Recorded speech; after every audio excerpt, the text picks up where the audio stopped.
why don't we just jump right into it? Give me an introduction to yourself and where you're born. We're gonna roll right into it. All right, sounds good.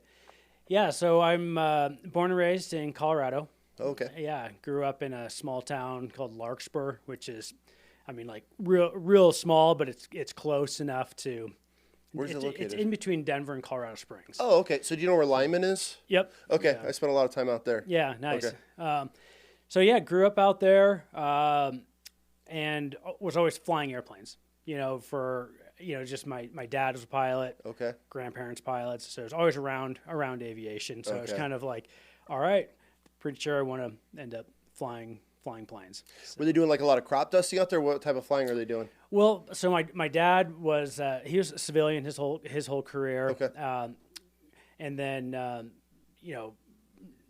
he was an airline guy. Okay. And then grandparents, one flew military, the other civilian. So it was destined. It's in your blood. Yeah, I knew Okay. I was going to be flying something. Okay. Yeah. So, I mean, childhood, you're in and around planes quite a bit, so that obviously sparked the interest. Did you know immediately that you wanted to go military route, or you just wanted to fly in general? I was mostly just I want to go fly something. I want to fly aircraft and I look back at it and I'm like, I really didn't have these like incredible goals. It was like, just go fly airplanes, cool, figure it out. Yeah. And military was always on my mind. Oh yeah, cool, I'll go fly in the military. Just from minimal exposure around. We didn't have like any. The Air Force Academy was close, but didn't really. That's just a school. But so in terms of actual bases, though, around there isn't too much. Yep. And so I wasn't able to really see too much of the Air Force bases, and so I was like, well, whatever, that would be neat, but let's just keep going with the track of just flying airplanes. So Yeah. Eventually, graduate high school, go into college again. Just hey, cool, go get aeronautical science degree and go fly, and get all my civilian flight ratings, Okay. and graduate college in 2001, like May 2001. Okay. And I'm like, okay, cool. I'm now on my track. I'm going to, just going to go fly civilian. Maybe Yeah. don't know what I'm going to do yet. Probably You just gotta start logging end hours. up in the airlines eventually. Okay. That's kind of what I figured. Well, sure enough, something else happens in 2001. Okay. Yep. September 11th rolls Yep. around, and that then gives a whole different perspective on things. Okay. And so at that point, I'm like, okay, I'm just out of college. I know how to fly airplanes, and just like probably most guys in our generation at that point, like the lines of people to go, join the military on like September 12th. Yep. And so, at that point for me, it was like, okay, holy cow, I've got to get into this fight. So it changed everything for you. Yeah, Okay. definitely. And again, I've always thought the military was awesome. I just didn't know that much about the flying stuff, and really what all it took. So now I'm a little behind the eight ball in terms of, it's time to join. I'm already done with college. Yep. I'm kind of on a career progression somewhat, thinking I am at least. And so then it's like, well, I want to fly, and now I'm flying the military. And so then, getting into that rabbit hole of, okay, all the different ways that there are. Because now you already have your degree. Yep, have a degree. So you've skipped that process of going the ROTC route, right? Yep. Yeah. Okay. And so really you looking at the different options you have, and it's actually pretty interesting. There are a lot of different paths to get into military aviation. You're talking just all the different branches and what each one branches offers? and yeah, the different branches and then just the different paths to get into the different services as well. Okay. So, Army, obviously you can be warrant officer, you can be an officer, and then you can fly helicopters, whatever. But just on the Air Force side, when you look at it, there's the path of being in college, being ROTC, or go to a service academy, Air Force Academy type thing, where you're commissioned right after graduation, and then you go in, and then you start flying. You could also do that really anytime after you graduate as well. You could just join the Air Force, and now you're giving them a 10-year commitment.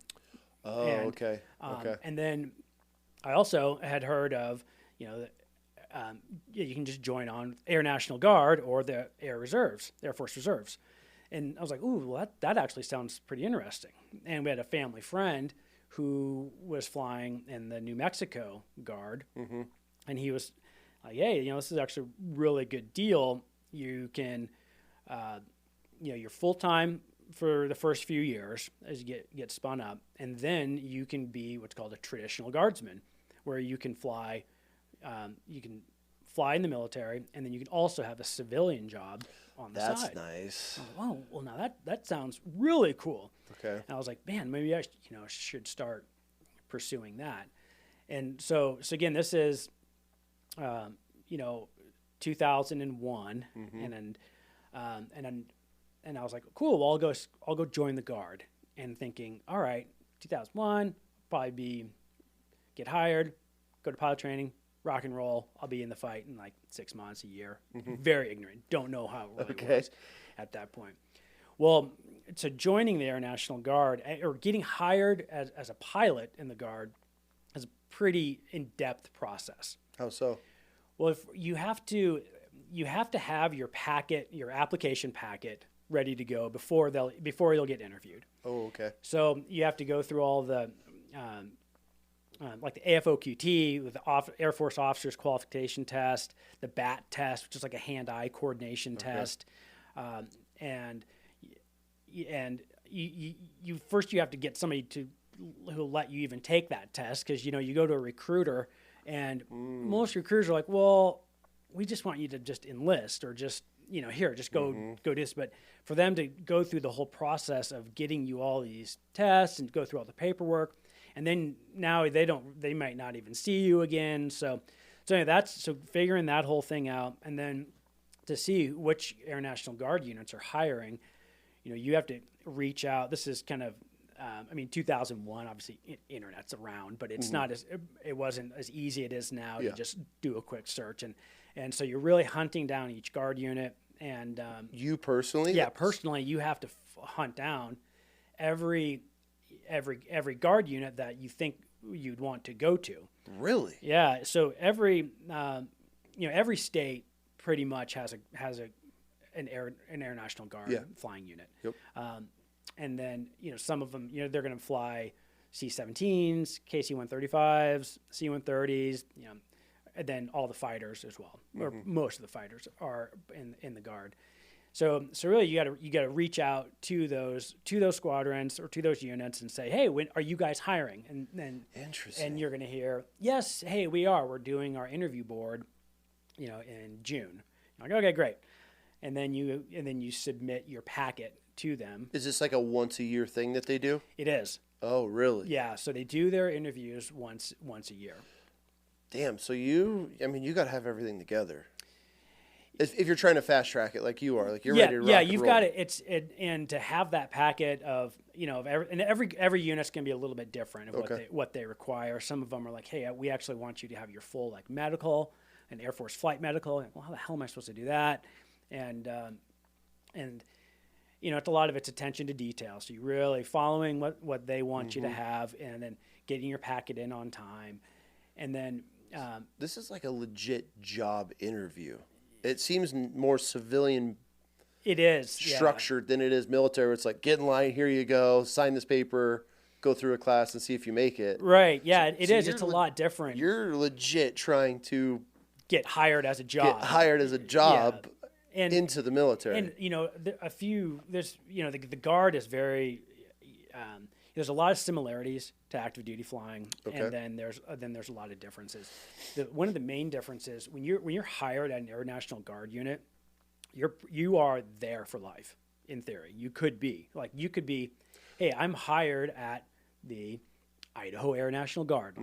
You can stay there forever. You can do your whole career there. Unlike active duty, as you're at the whims needs of the Corps. Yeah, they're like, hey, guess what? You're going here. You're going here. You're going here. Oh, okay, and so it's one thing. It's one aspect that's really awesome about the Guard, but it makes it the barrier to entry is a lot harder, because they don't want to bring you on unless because they're like, dude, we're bringing this guy on for life. And if we don't like him, it's really tough to get you out. I never thought of that. That's So how they do yeah, that. and so when they hire, and the way the Air National Guard hires, they bring in every year. They're going to hire a guy. Not every year, but most of the time, they're going to bring in one, maybe two guys from active duty. Okay. Maybe like a captain or a major, and then they need new blood as well. So they're going to hire one guy off the street to be as a lieutenant. That's it. Yeah. Sometimes they'll hire two. What's the application percent? I mean, are you talking hundreds of guys applying for this, or is it like all the fighter squadrons, they're going to see in that range of like 80 to 120. And maybe one or two guys are going to get picked you for get this? one or two that Really? they hire. And so I just, it's like, okay, I'm single at the time. Mm-hmm. And so I really didn't care where I lived. And I just said, look, I really want to fly fighter or attack aircraft. So you knew. Yeah. Going into it. Yeah, that's what I You wanted. at least wanted that's that. what I really that's what I was really going for. And so I called all those squadrons, found out their applications, and sent out the packets to all of those. And so now we're into 2002 in the summer is kind of when I started interviewing. They call it rushing, whatever. And in that first summer, on your own dime, you're flying to these units. Okay, so you're technically not in the Air Force yet. Correct. Not in the You're Air Force. still civilian applying to try to get a job in the Air Force. Yep. This is so weird coming. I know. This is so opposite of everything I've ever learned. It really is. And so, and I'm learning as I'm going, where it's like, okay, now I guess I'm buying a ticket to St. Louis to interview with the St. Louis Guard. Really? This is so weird. So you're like, all right, well, whatever. This is the way it is. Yeah. And so I make in 2002. I'm making the rounds, go interview all over the place. And I was happy to at least get an interview because out of 100 applicants to at least get an interview, you feeling good. How many did you shock and blast out to? I mean, you remember? Like all the fighter squadrons. Okay. And in the country. So you went all. So you're and then out of all of those, and again, I would say maybe I couldn't tell you how many states have fighter squadrons. Okay. Maybe 20. Okay. And then the rest, it's like heavy units. And then out of the 20, how many gave you the callback? I had that first year. I had like eight or nine interviews. Okay. And so they're going to interview maybe 10 or 15 guys out of that they kind of narrow down out of the packets. So go around, interview, get the thumbs down from everybody. I'm like, oh shit, okay, that sucks, but good experience. And so now I'm just continuing along, flying, just doing some like little cargo flying jobs and whatnot, flying out of Denver, and just press along. Like, okay, well, we'll see what happens. But at the same time, now a war is like really starting to pick up and rage in Afghanistan. 2002, 2003. Shit, okay, I really need to get rolling here. This kind of just, keep going, keep interviewing. Well, it takes, 3 years of interviewing. No kidding. And, good for you for not quitting on that. Well, and in hindsight, it would have been easier just to go active duty, probably. But, I was, I started down that path of the Guard and I was really happy, the way it turned out. But, I finally get hired. Again, I'm shotgunning packets everywhere and all over the country. I don't really care. Yep. It was just fighter attack aircraft. Yeah. And I end up getting hired in Fort Wayne, Indiana. Okay. And I have no connection to that town, but they picked me up to go and get hired. They were flying F-16s at the time. Mm-hmm. So I was like, dude, awesome. This is great. And so that's where I first started. We get hired there. So you see these videos of, these guys graduating Air Force, I guess, flight school, then they get like assigned their position. Uh-huh. You got to skip all that. Mm-hmm. And so you were like, okay, this is what's presented to me. I'm taking it. And that was F-16s right out the gate. Right. What'd you think of that? I mean, obviously that's a pretty badass jet. So, I mean, that was probably, was that a sigh of relief, or what were you hoping for F-16s? I mean, I know you wanted fighter or attack. What was you, if you would have had your dream, what would it have been? Well, so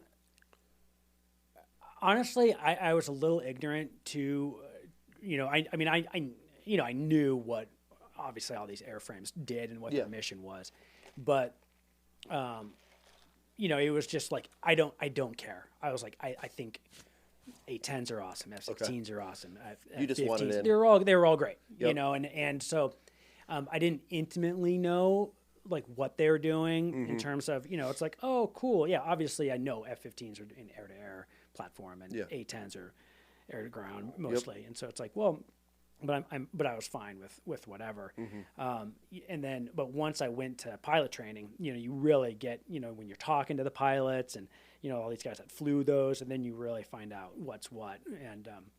But again, I was happy with F-16. So F-16 training, school. I mean, you show up. I mean, you're going from like these commercial cargo planes, and then now all of a sudden, it's happening. I mean, what's the feeling and thought going through your mind at that point? Yeah, well, and I mean, kind of to back up too. I mean, once you're hired, you're like, okay, cool, hired. Well, now you're in the pipeline, they call it, and now you're in. Coming off as a civilian. Well, now I got to go get commissioned. And then and then that's where the line of, okay, I'm in the Air National Guard versus active duty. Now you're just basically during the training pipeline, it's all the same. Okay. And I go to Vance Air Force Base in Oklahoma, Enid, Oklahoma, for Air Force pilot training, and it was actually a joint pilot training base at the time. So we had Navy pilots and Air Force pilots. And so you show up day one, and really I knew I was hired to fly the F-16, but you still get rack and stacked with all your active duty bros in the class. Oh, okay. And if you're not making the cuts at every all the checks, basically, they're either going to just say, hey, you're done, or, hey, you're doing okay, but not good enough to go fly fighters, so you need to go find a C-130 unit or something. What would wash you out of this program? I mean, what are they looking for? I mean, Air Force pilot training in general, they do a really good job of screening because it's very expensive, right, for the taxpayer. I would imagine, for sure. And so they don't want to send somebody there who's not going to make it through pilot training. But what they can't determine is if you should go be a fighter pilot or not. That's a really hard thing to hire. What separates the difference between an AC-130 and an F-16 pilot?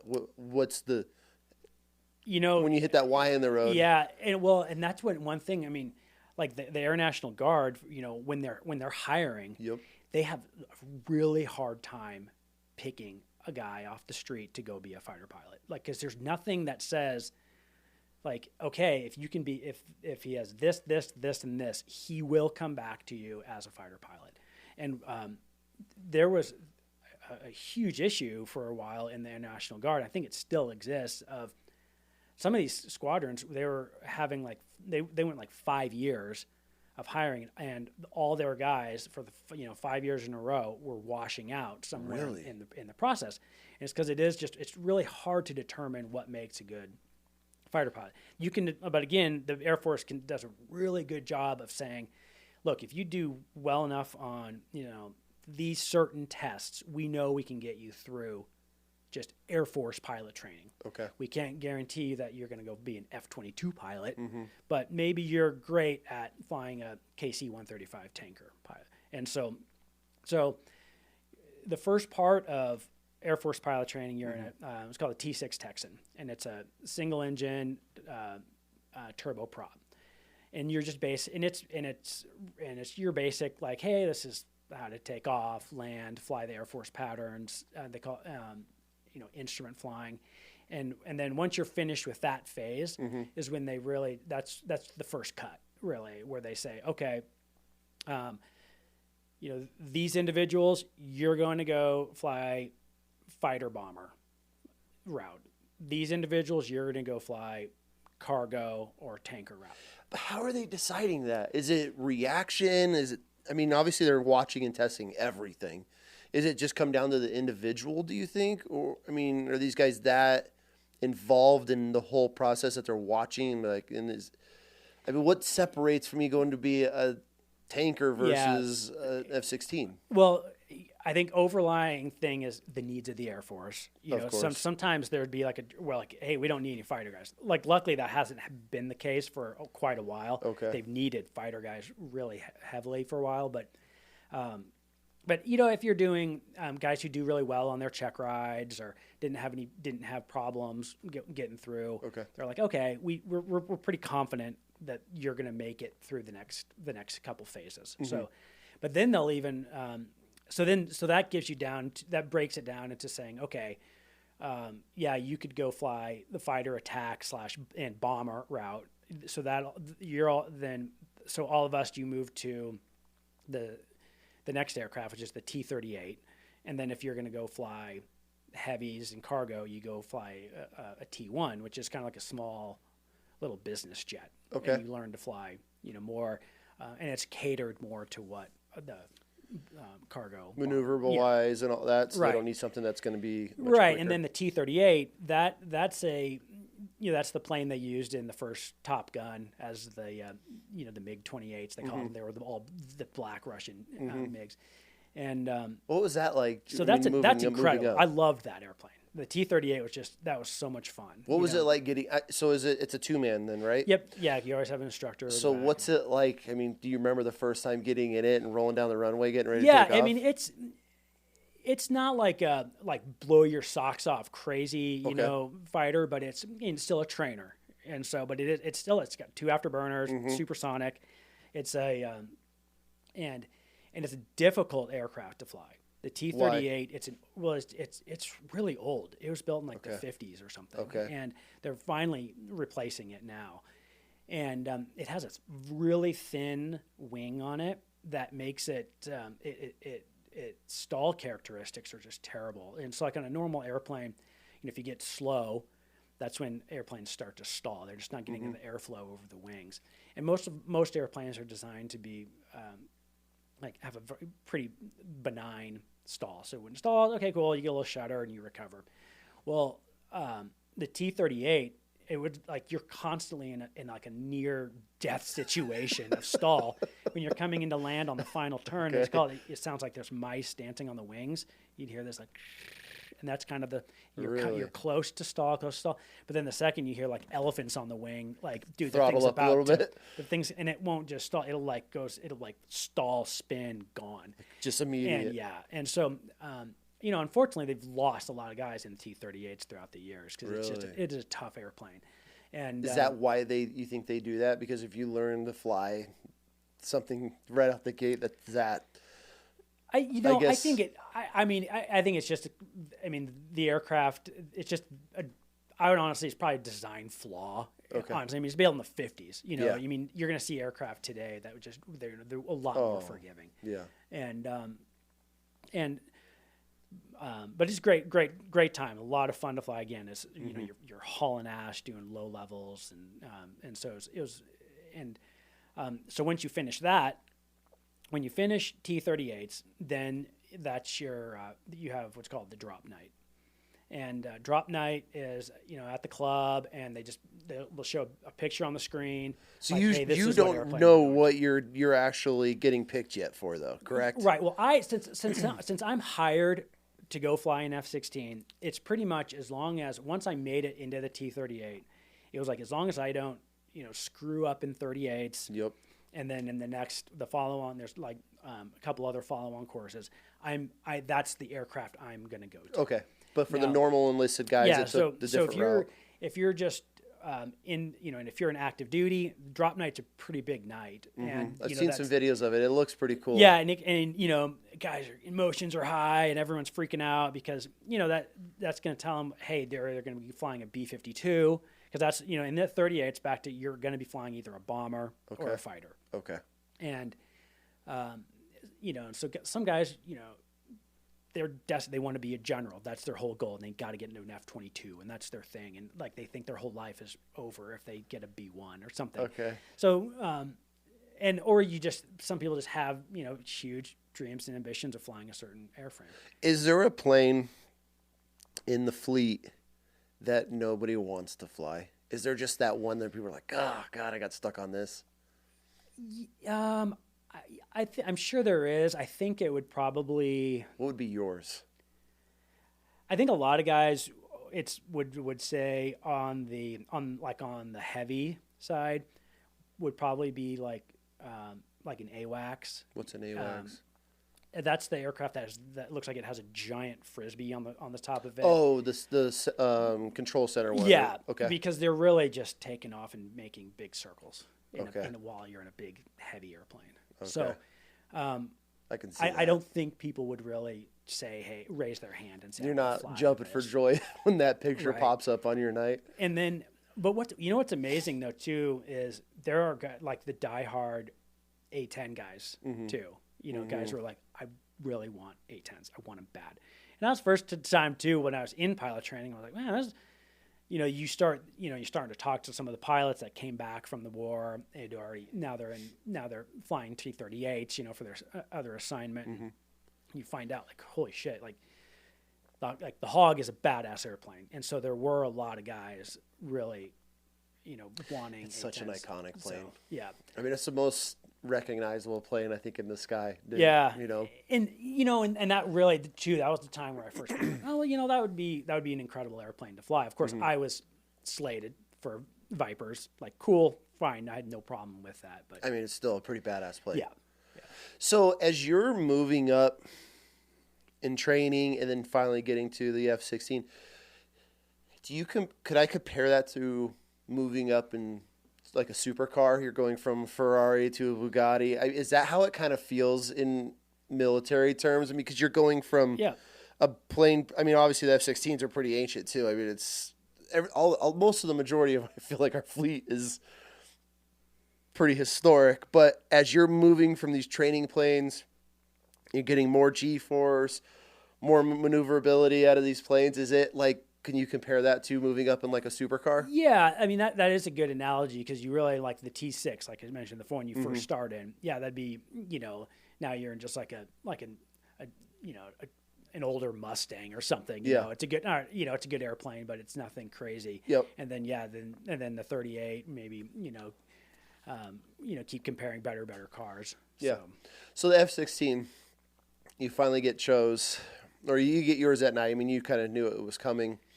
Yeah. How was that? I mean, was it a pretty cool feeling getting in it for the first time? Yeah, that was awesome. And I'll tell you, because it's a long way just to get there. I mean, Air Force pilot training, that's a year long. Mm-hmm. And then once you're complete with Air Force pilot training, you're winged now and you're feeling good. That's you graduate with T-38s. Well, then you have to go to a course called IFF, which is Introduction to Fighter Fundamentals. And it's really where I think it has the highest washout rate for sure. Really? In the whole pipeline. Really? And because that's where they're really looking to see like, hey, can we send this individual to go fly a $20 million airplane by himself, and can he do exactly what is being asked of him? And so, which is a huge ask. It is, and they need to find out: are you going to be able to not just fly a fighter, which isn't that difficult, but to employ a fighter aircraft as a weapon, and that's what's very difficult to do. And so, why? I mean, obviously, I know it's, but why is it so much more difficult? Well, so modern day fighters are really designed to be easy to fly. We'll put it that way, because I mean, I've put my kid, he was like 7 and he was flying the A-10 sim like day 0, no problem. Okay. And stick and rudder, you can fly it. Mm-hmm. But then if I was to ask him, hey, now go strafe something, like no way. Okay. And there's so much going on, and especially when you're single seat. I mean, it is information overload. There's so much happening that IFF really weeds out the guy who's unable to just do we call it admin, which is kind of your basic, like, hey, get out there, get into the fight and get back without screwing anything up. And so they'd wash guys out for things that you'd think, you're looking at it, you're like, that's so ridiculous. How did I hook the ride? We call it a hook because it's a U and unsat. And so if you do an unsat on the ride, then what is that? Means you screwed something up. Okay. You failed the ride. Okay. You failed the flight. So you'd land, typical sortie, you brief it up, you go fly it, you debrief, they watch all your tapes, everything's recorded, from your HUD. And you're on your own on these. So this isn't a simulation. This right. is, you're actually planning a mission to go out, you're running it and coming back, and they're watching every single move. So you're always going to be number 2 or number 2 or 4 in a 4-ship. This is all during that IFF course. Okay. And you're in the T-38. And so a basic story, there's an air-to-air phase and an air-to-ground phase, and they're not getting crazy into the tactics because that's not what it's about. It's really the admin, making sure you're exactly where you need to be in formation, making sure you're doing things exactly on time, and being where you're supposed to be when you're briefed. And if you're messing things up like that, then they're like, well, if you can't do this, you definitely can't do the next thing. And so they're wanting to see if you can follow, when I say simplest tasks for a fighter pilot. So they want you hitting all those checks on time. Yeah. And so every time you're either ahead or late, I mean, those are just dings for you. Yeah. And if you screw up something wholesale, and you have an instructor in the back seat, and worst case, they're seeing you just do unsafe things. Okay. Things that are just unsafe. Like, dude, you're gone. You can't go fly a single seat fighter if you're even remotely unsafe. So, okay, cool. And so getting through IFF was, we were all, and that was a time too when there was a super high washout rate during that program. We were all really happy to get through that. And it's like a 2-month course. Okay. Something like that. Yeah. So when I finished that and it's like graduated, I'm done. I'm finally out of Enid, Oklahoma, which, small town, middle of, It's just Oklahoma. Yeah. It's cold winter. You're like, oh my gosh. Well, then I get to go to Luke Air Force Base down in Phoenix for the RTU, the basic course, the B course, basic course in the F-16. And so that was like everything about it was just a great time in my life. Why? Sure. Well, I mean, obviously you're in Phoenix, and yeah, Phoenix is awesome, especially probably being a young single. I don't know if you're single at this time. Yeah, still single. So being in Phoenix doesn't I was driving a 1973 Ford Bronco with the top off. We're driving in the deserts on the weekends, going to hanging out in Scottsdale, and we had the class I was with, great group of guys, and our instructors, the fighter squadron I was in down there. We had just had amazing instructors, great leadership, all that matters so much. Oh, for sure. So, and then of course, getting to actually get to fly an F-16 was great. Yeah. So that's your first time you're actually getting hands on an F-16. Yep. Yeah. That's the first time. So that's okay. And they call it the B course, which is the basic course, which is 9 months long. Not your basic course, 9 months. Yep. How much of a difference from going from the T-38 to an F-16? I mean, you have a plane that was built in the 50s. When were the 16s brought in? Yeah, they're like 1980s-ish technology. So how much of a difference are you learning that cockpit, I guess? Was it drastic going from a training? It is for sure. I mean, the F-16, it's a great airplane. And, I mean, really for 1980s technology. So it's all fly-by-wire. And they used to say, it has a side stick that barely moves. And they say, like, when you're moving that stick, you're voting. You're one of the, if you say, hey, I want the aircraft to go up, I'm going to pull the stick back. Well, now you're telling the computer, hey, I want to do this. Well, the computer's also has a say in that because. Really? Yeah. And I mean, the flight controls are so, with this fly-by-wire system, it's not old hydraulic lines like in the T-38, where in the T-38, if you yank on that stick as hard as you want, you can stall out, rip the wing, whatever you're going to do. Well, in an F-16, it really protects you from that. Oh, and so okay. it wants to stay in control as much as possible. So it almost fights you in a way. Yeah. So sometimes when you can go full aft stick, and it's going to say, like for instance, one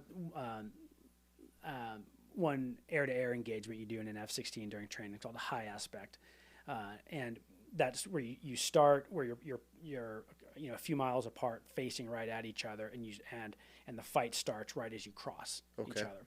Well, the standard thing is the second you cross, you yank back as hard as you can, and then that's when the fight begins. Okay. And in F-16, you can just go boom, full aft, and that the computer is just going to go boom. We're going to move this thing right to 9 Gs. It's maximum amount of maneuverability. No shit. Versus like, other aircraft, the T-38, A-10s. If you have to really control how much over G. You could just rip the wings off. But in the 16, it's 16, boom, and that stick moves like a quarter of an inch back, and now it's just going boom, and you're stuck now. And that thing's just going to rake it right to 9 Gs, which is pretty. Shit. It's pretty incredible. That was so that was one of the questions that a lot of people asked. Explaining G-force. They want to know like true G-force, and have you ever blacked? Okay, so there's kind of 3 questions I had multiple questions of. Have you ever come close to blacking out or blacking out during G-force training or flying? Are some people more susceptible to just G's? It doesn't bother them than others. Is that a thing? Yeah, so that's good questions there. So really, and that's back into the pilot training pipeline. Okay. You have to go to the centrifuge, and you can where they just spin you. And there's really funny videos on YouTube. Okay, so of that. I feel like I'm good with anything. You want to absolute torture me? That contraption is it. It is. It's pretty painful, and really you go through you actually have to do it twice. You have to do it before you go to T-38s, and I think that G profile they have to see that you can get to like 7 Gs or whatever, and then to move on to F-16. Now you got to go back, and they spin you to 9 Gs, and you have to do it from different, like the check 6 where you're looking over your shoulder. Just hunkering down hard, and they have a little camera right in front of you, and so, and that's pretty stressful because you don't know, like, how's my body gonna react to this? They tell you there's certain things you can do, a lot of leg workouts. You can, if you have higher blood pressure, that actually helps. So if you're, kind of like who's susceptible to G-lock, it's really like lanky, long, lanky runners.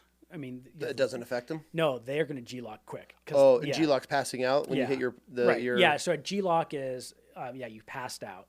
So the taller, lankier guys get it the worst. Because really, what's happening is all that blood is flowing out of your head, and it's pooling in your legs. Is that why they tell you to flex? Yeah, and do this so you wear a G suit, which is they look like.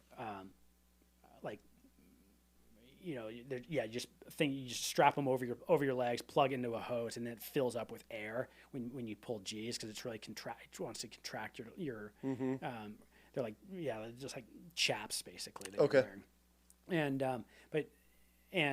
So in the aircraft, that's what you get to wear, and it also squeezes around your abdomen. Okay.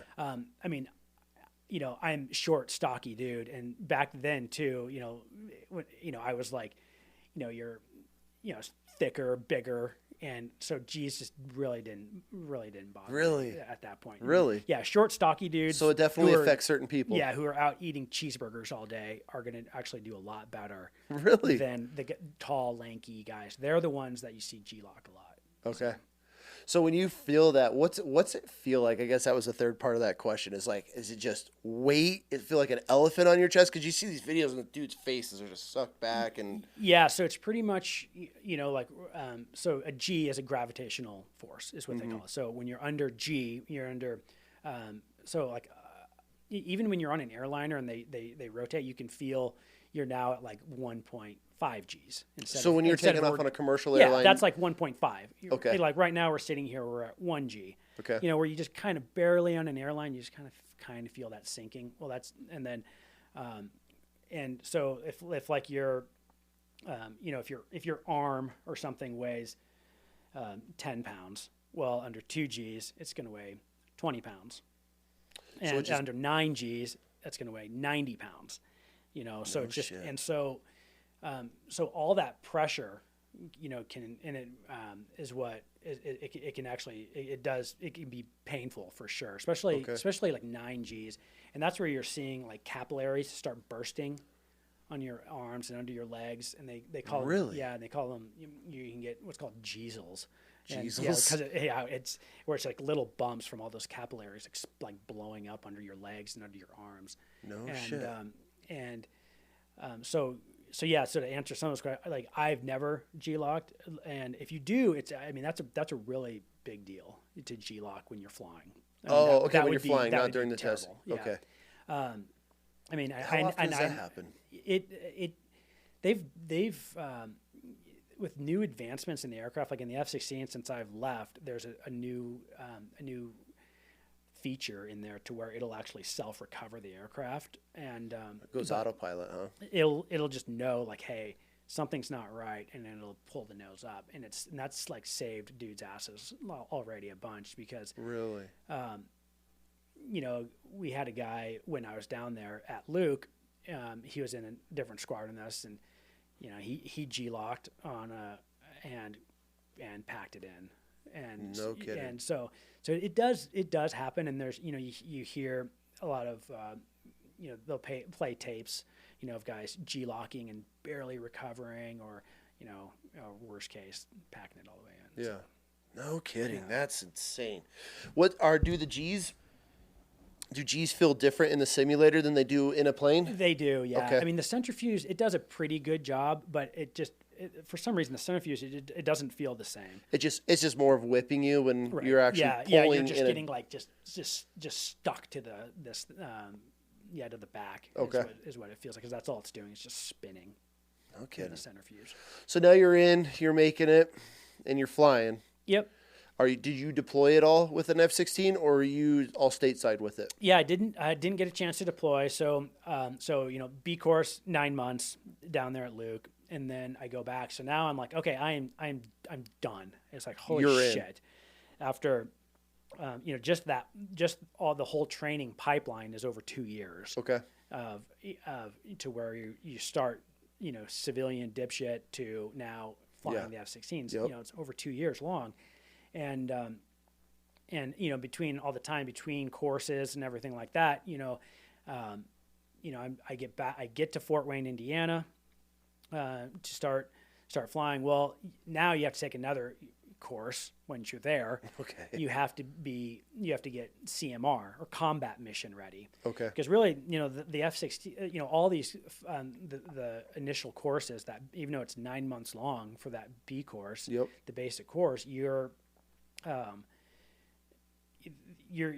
not that good at any of it. I mean, in 9 months, what are you learning? Just the nose to tail of the plane, and obviously the basic maneuvers, because you're not even learning combat flying yet. Well, you are though. But you're just scratching the surface on it. So like the first like 30 days of it, you're very heavy on ground school and simulators, and then you're also starting to do starting the flights at that point. And the flights that you start doing, you're just, hey, let's learn to fly this airplane. Let's take off, let's land, go out, do some loops, do some rolls, see what it's all about. How excited were you when you got in the F-16 for the first time? Yeah, I'll never forget. It's incredible for sure. Yeah, just when you, I remember, you know, you push the throttle all the way up to take off, and then you actually bring it over a hump to get into afterburner, and you can feel. You really, I mean, you feel that the afterburner light, you know, it actually lights in phases, and you can be like, and it's just a rocket, and you know, and it just back. goes, yeah. I mean, you are essentially just strapped to a rocket. Yeah, and what's really awesome about that airplane is the visibility in it is incredible. I mean, you're sitting, you sit up really high, and the bubble canopy, it actually kind of comes up and around, and so you know, it's like sitting on like a magic carpet ride or something. I mean, so you don't feel like you're like yeah, strapped you don't in. feel like you're like in this thing. I mean, it feel like you're right. You know, it's like they almost say like you strap the airplane to your back, because it almost feels like you just have this like like a jetpack on almost, because you can see so much around you, and you can look over your shoulder and see behind you, and so That's got to be a hell of a feeling. So it's really it's great aircraft for the visibility side for sure. Makes it a lot of fun. Yeah. I really enjoyed flying that. Again, it's just such a smooth airplane being fly by wire. Did you have any close calls in it, or anything close with, you know, hiccups or anything like that? I had a few. You know, they were some mechanical stuff, like lost a hydraulic system. When, you know, that's in they call it an EP, emergency procedure, where like, okay, you got to get back quick, because I mean, it's a single engine aircraft too, and so, you know, if you have, you know, if the engine goes in an F-16, you're punching out and so it's kind of it's a little nerve wracking, but you know, where a lot of the other fighter aircraft, you know, 2 engines on it.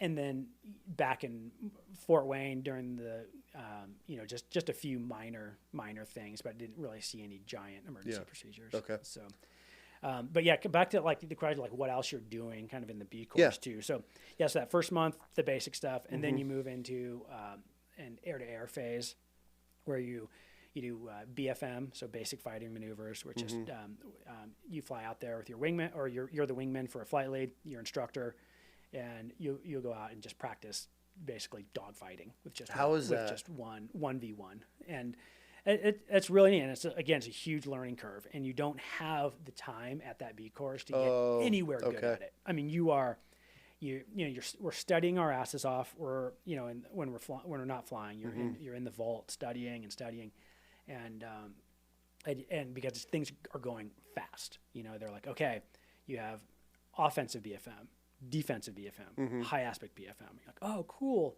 Barely scratched the surface. And then they're like, okay, now we're moving into intercepts, and we're doing like defensive counter air, where now you're talking about like, okay, it's time to, you know, protect the base, and guys are trying to strike it, and you have to intercept them. And so, and again, you don't get the reps to get good at it.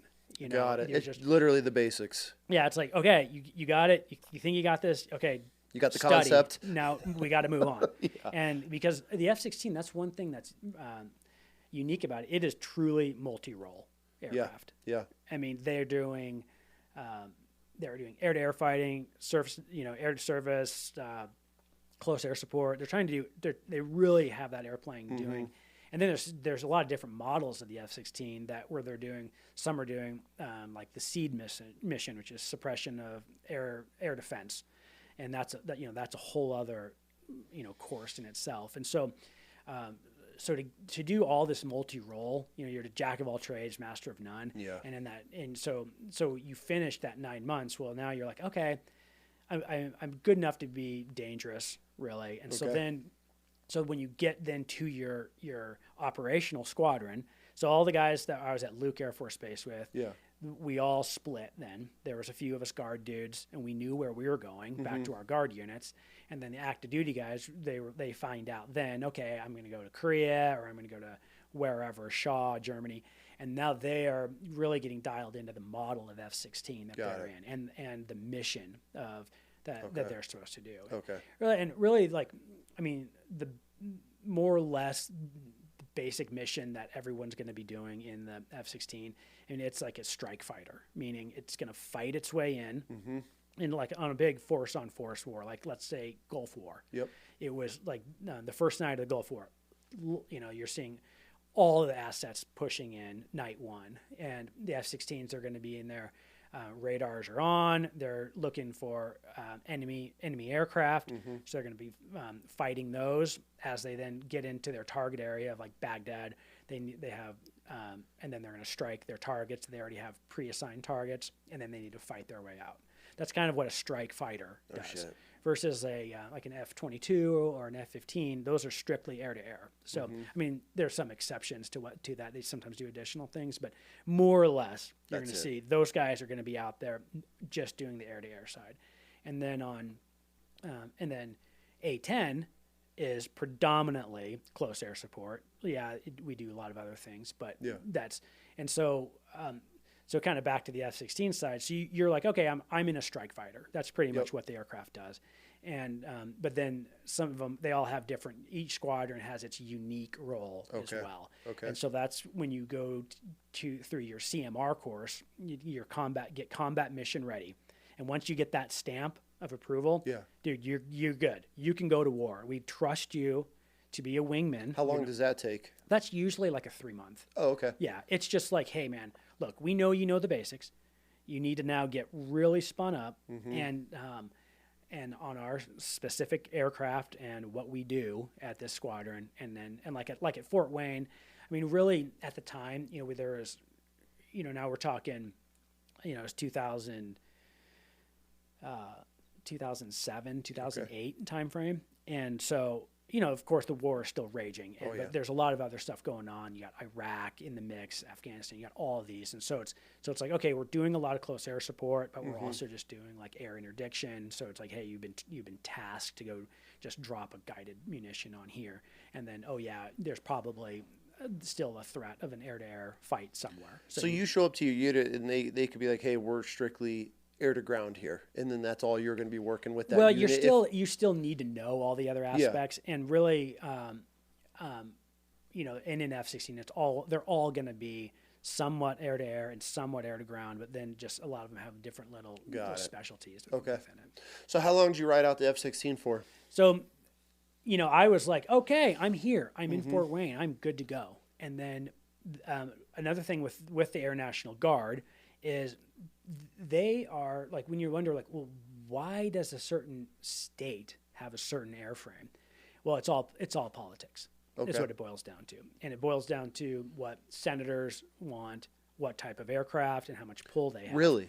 Yeah, 100%. I mean, that's all it comes down to. They definitely look at the needs of like, hey, like, the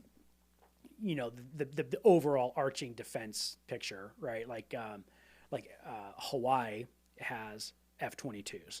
They've always had they had F-15s before that. They have always had a very strong air-to-air presence, and I think that's because the lessons have been learned. Yeah, Pearl Harbor happened, and we're not going to let that happen again. So they're going to put the most badass fighters out there, and so obviously what a horrible spot to be stationed. Yeah, I know.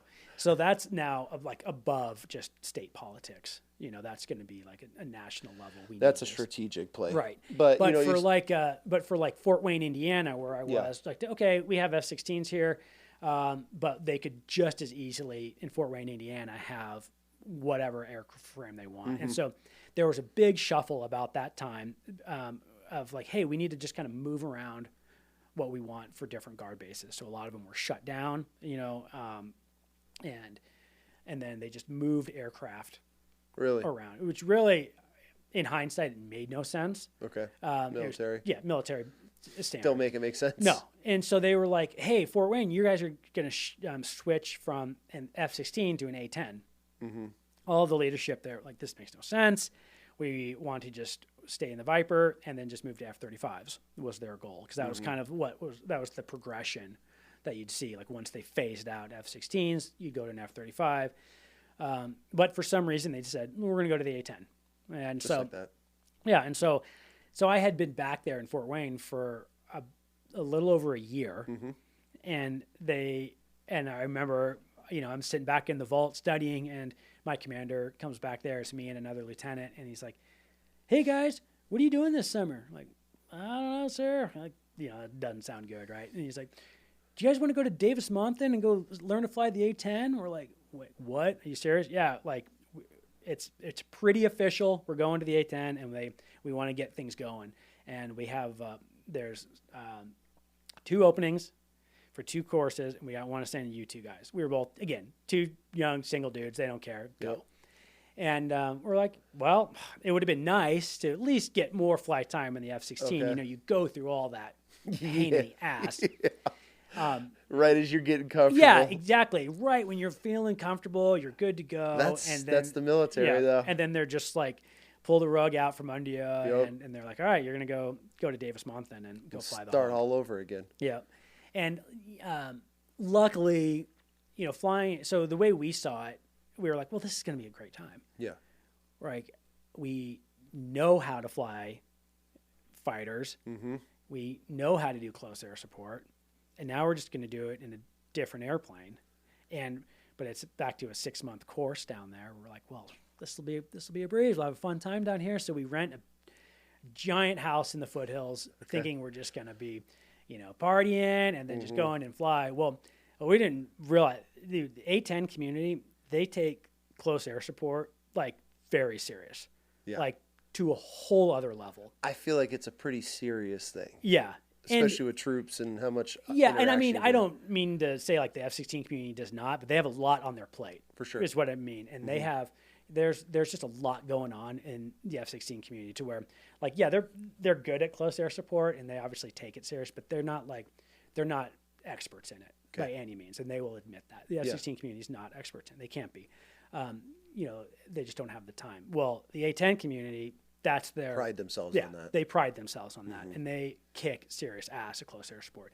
But with that, they make sure their pilots, are busting their asses. And so, when we thought we knew close air support, we didn't know shit until we started in the A-10 for sure. Really, was that almost taking a step back in technology? Because I feel like the A-10 is just a workhorse that, I mean, obviously you know it way better than I do, but I feel like, how did that feel going from the 16 back to, I don't want to say back to an A-10 if it's a so it was, it's definitely it's a different aircraft. I mean, obviously, but in terms of, it's a different mission, you're doing different things, and it's not it's not this sexy looking fighter. It's, we call it go ugly early, get the A-10s. Yep.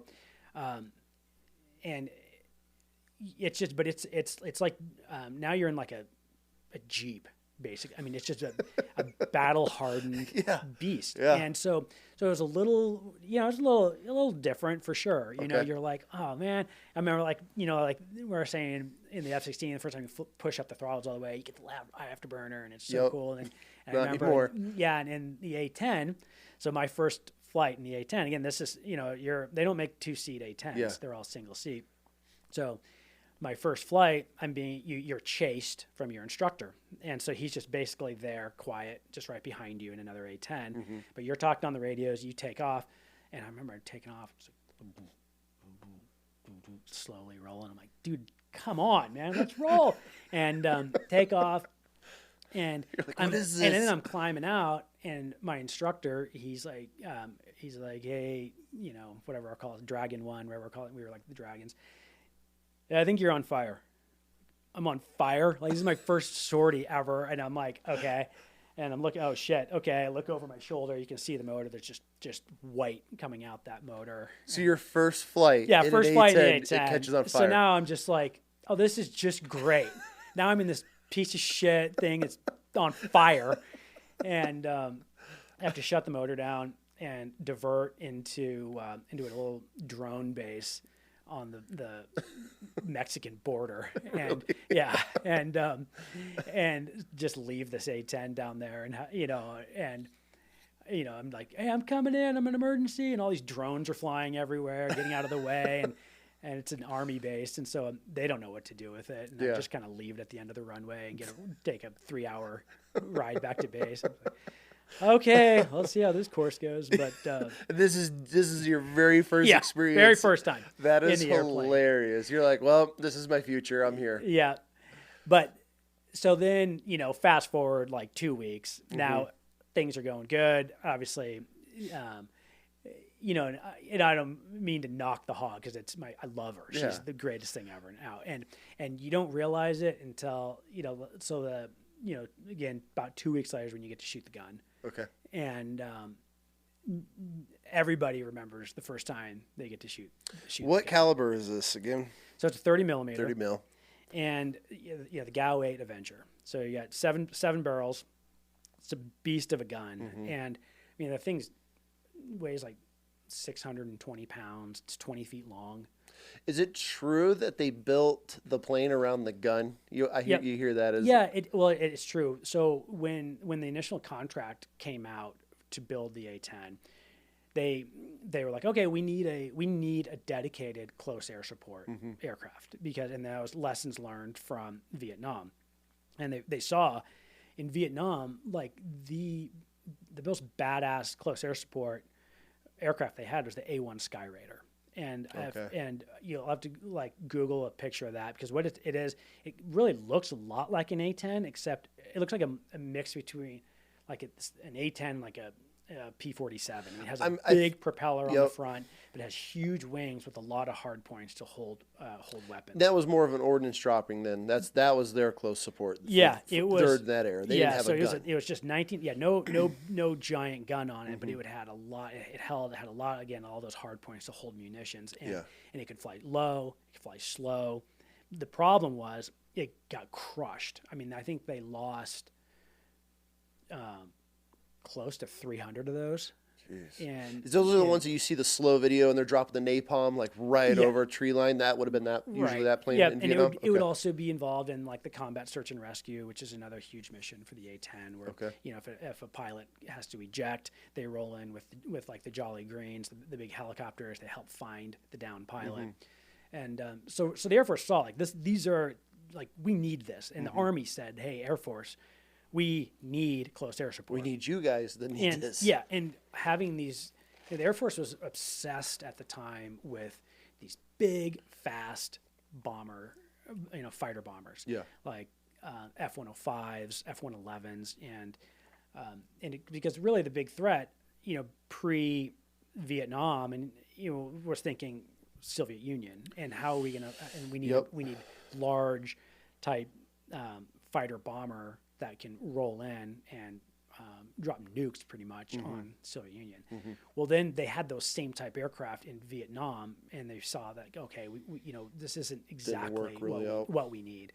And is that what sparked the birth of the A-10? Yep. Okay. Yeah. So that's when they said, and the A-1 Skyraider, that's a Korean War aircraft, and so they're like, okay, we need something to do close air support. Well,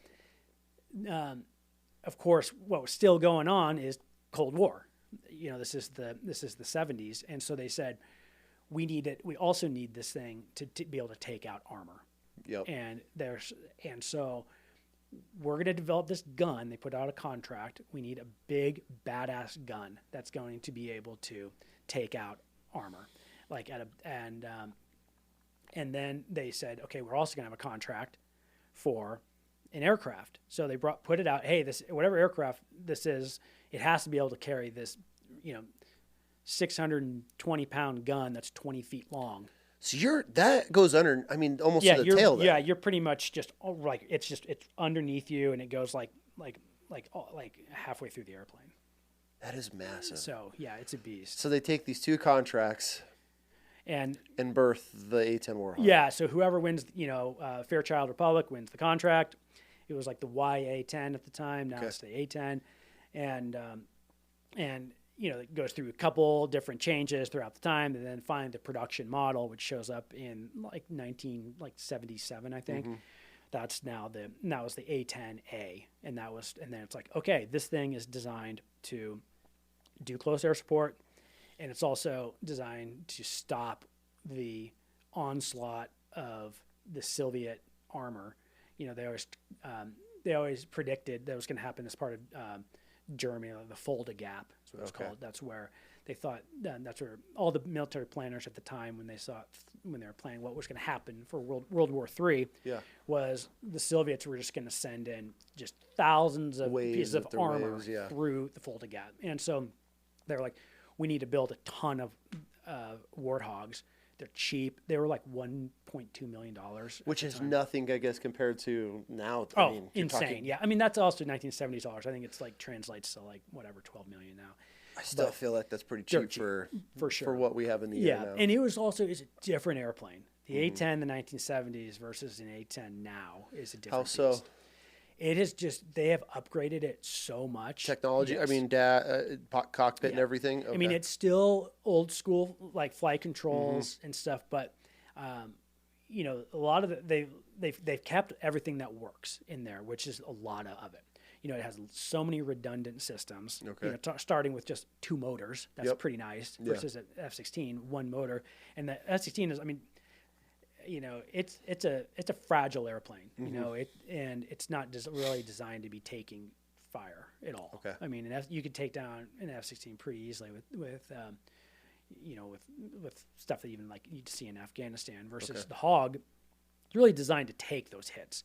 Like the front windscreen, it can stop it's like, whatever, 3 inches thick. It can stop a 23 millimeter round. Really? Yeah. And you sit in a titanium bathtub where it's to stop, against Shrapnel light or light anything? AAA, Okay. basically. And then you have self-sealing fuel tanks. You have redundant flight control systems. So much. I mean, that you can take all kinds of fire. No and kidding. the thing just keeps Going, cranking. huh? So shooting the main gun. Yep. For the first the time. good old GAU 8. What was so now this thing weighs 600 pounds, 20 foot long, and you're riding it. Yeah. Yeah. And you're talking like 70 rounds a second, Yeah. and I mean, those are, big ass 30 millimeter. It's not like the 30 millimeter on the Apache. I mean, it's a lot larger. I have a dummy round downstairs. I should have brought it up for people. So it's a beast. And so, and again, you're by yourself, your first time you're always by yourself in the A-10, which is great. You don't have a backseater. So it's roll in, you're out on the range. There's a target where it's probably going to be like a tank or whatever they have down there out in the middle of the desert. Roll in.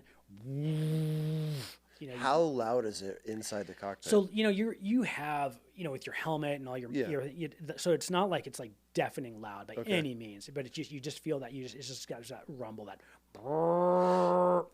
but I mean you're talking like, I mean the whole airplane shakes, and I mean like dust is coming up, and then the cockpit, you get the smell of cordite, the gunpowder smell, and it's just like, oh my gosh, that's insane. Yeah. That is incredible. Yeah. For sure.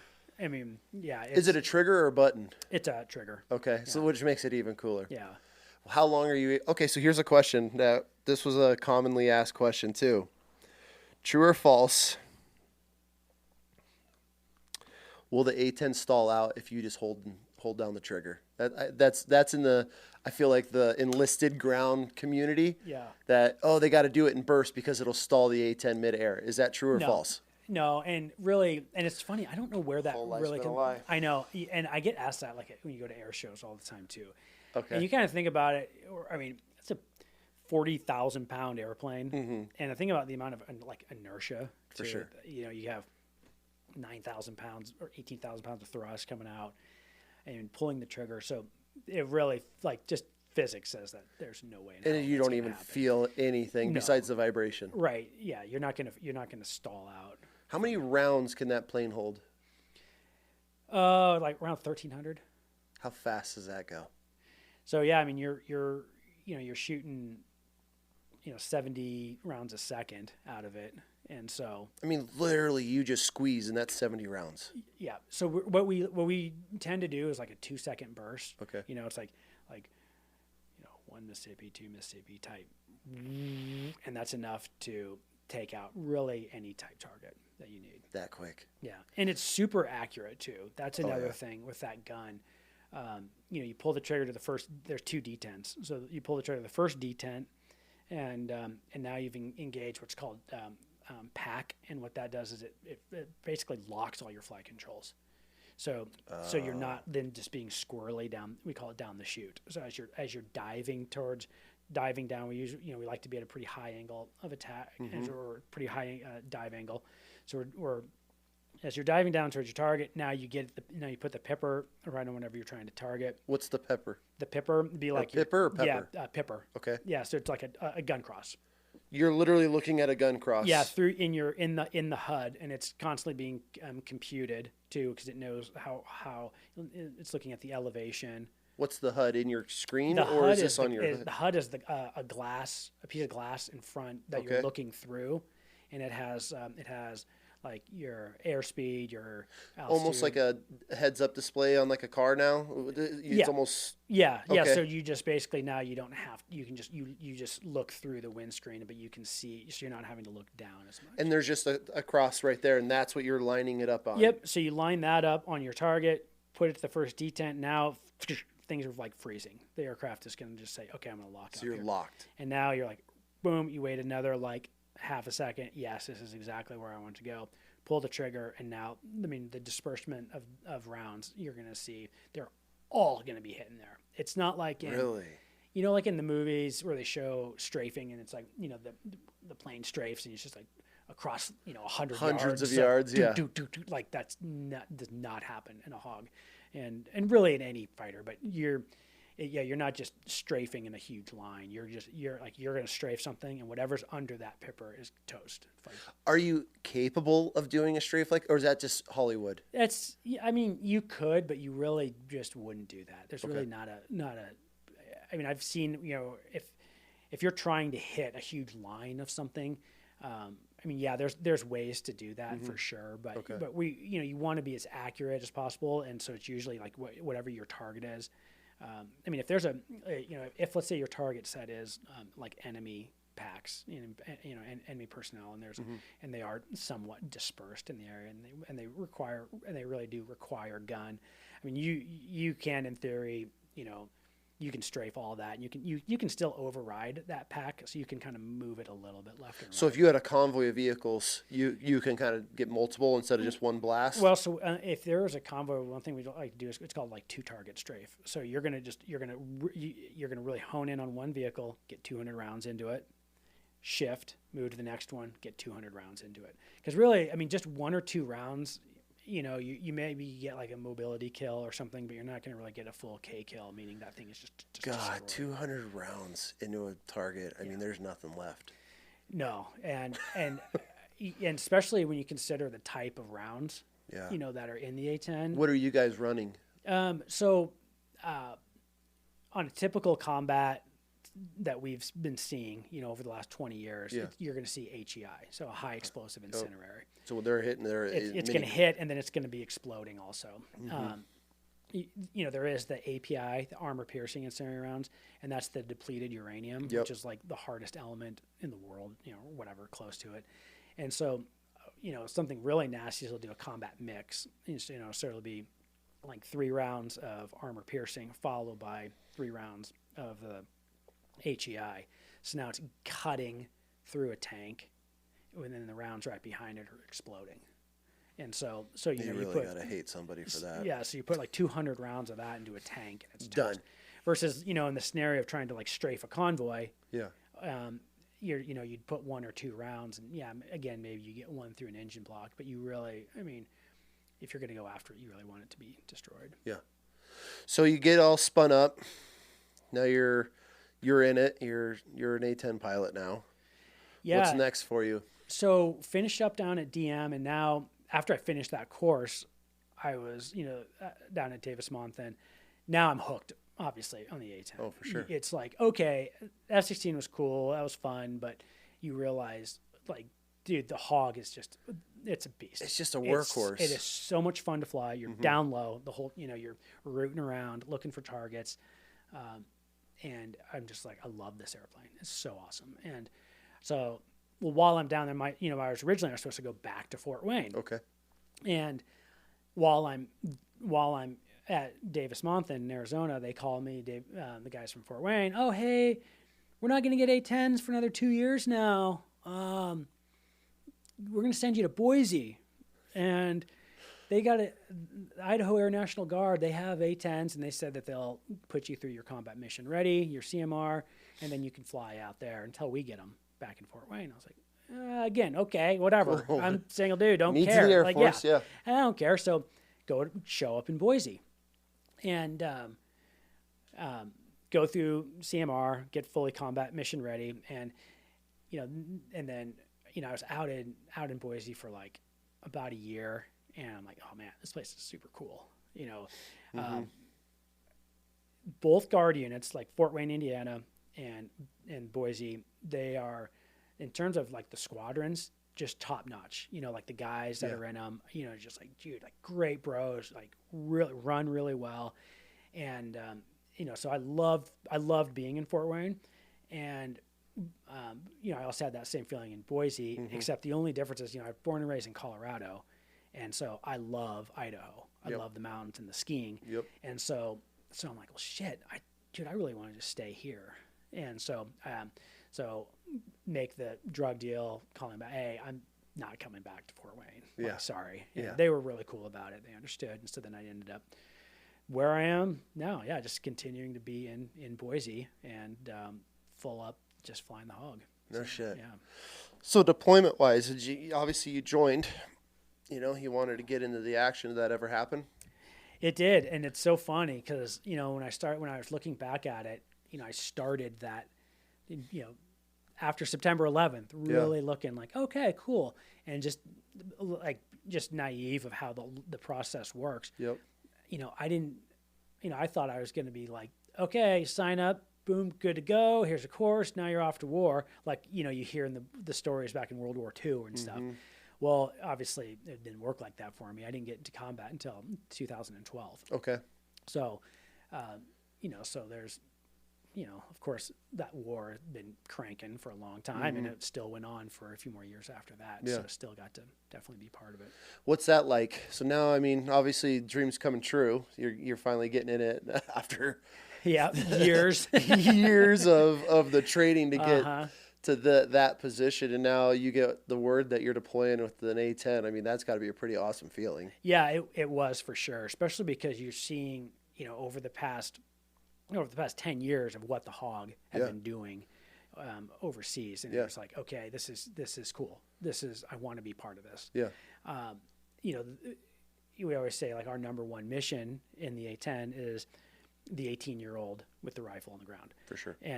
And so it's like, so of course everyone's like, just, dude, I want to go help them. I want to help those guys out. You hear on the news, or you're seeing intel reports of injuries, KIAs. Yeah. You're like, dude, this is terrible. I want to go be a part of it. So it felt great to actually get out there in 2012. Where'd you go? Where was your first deployment? I went to Bagram.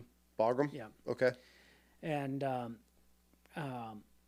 it was a good deployment.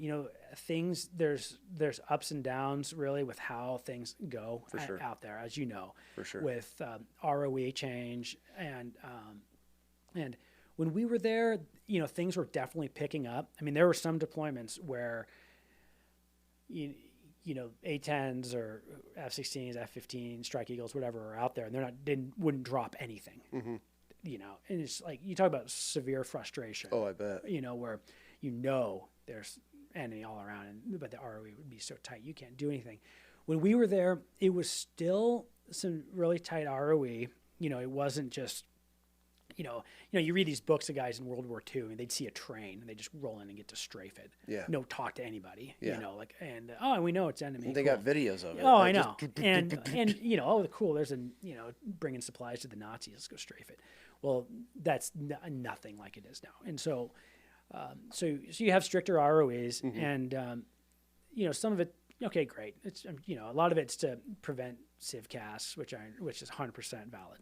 But some of it, the majority of it is like political. For this is the way we want to fight the war. Yep. So, but so I was obviously a young A-10 guy. You kind of want to just go rage. But we still definitely got to have. So you ran some combat missions over there? Yep. So that was one of our questions. Yeah. What was it like running your first? We're going hot. This is it. What was that like? Yeah, that again, there's certain things you never forget. Like first time you shoot the gun in the A-10, and then the first time you drop in combat. Okay. For sure. And it was like I was there for about 2 weeks in country. That's quick. Before it happened. Okay. And there are fighter aircraft airborne like 24/7 in Afghanistan.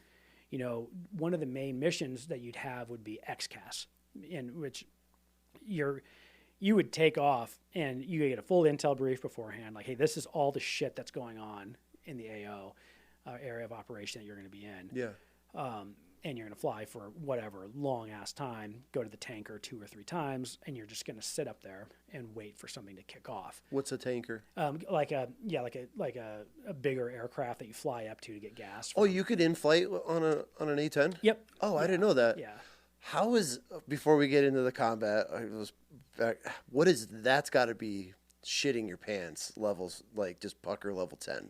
You know, you get used to it, Okay. and it's not too bad. I mean, we all have crazy stories for sure, but I mean, it's you know, the air refueling receptacle. It's on the nose, so you just fly up, park right behind this tanker, and then you can actually see the guy in the window. It's like an enlisted dude laying on his stomach, and he's controlling the boom left and right, up and down.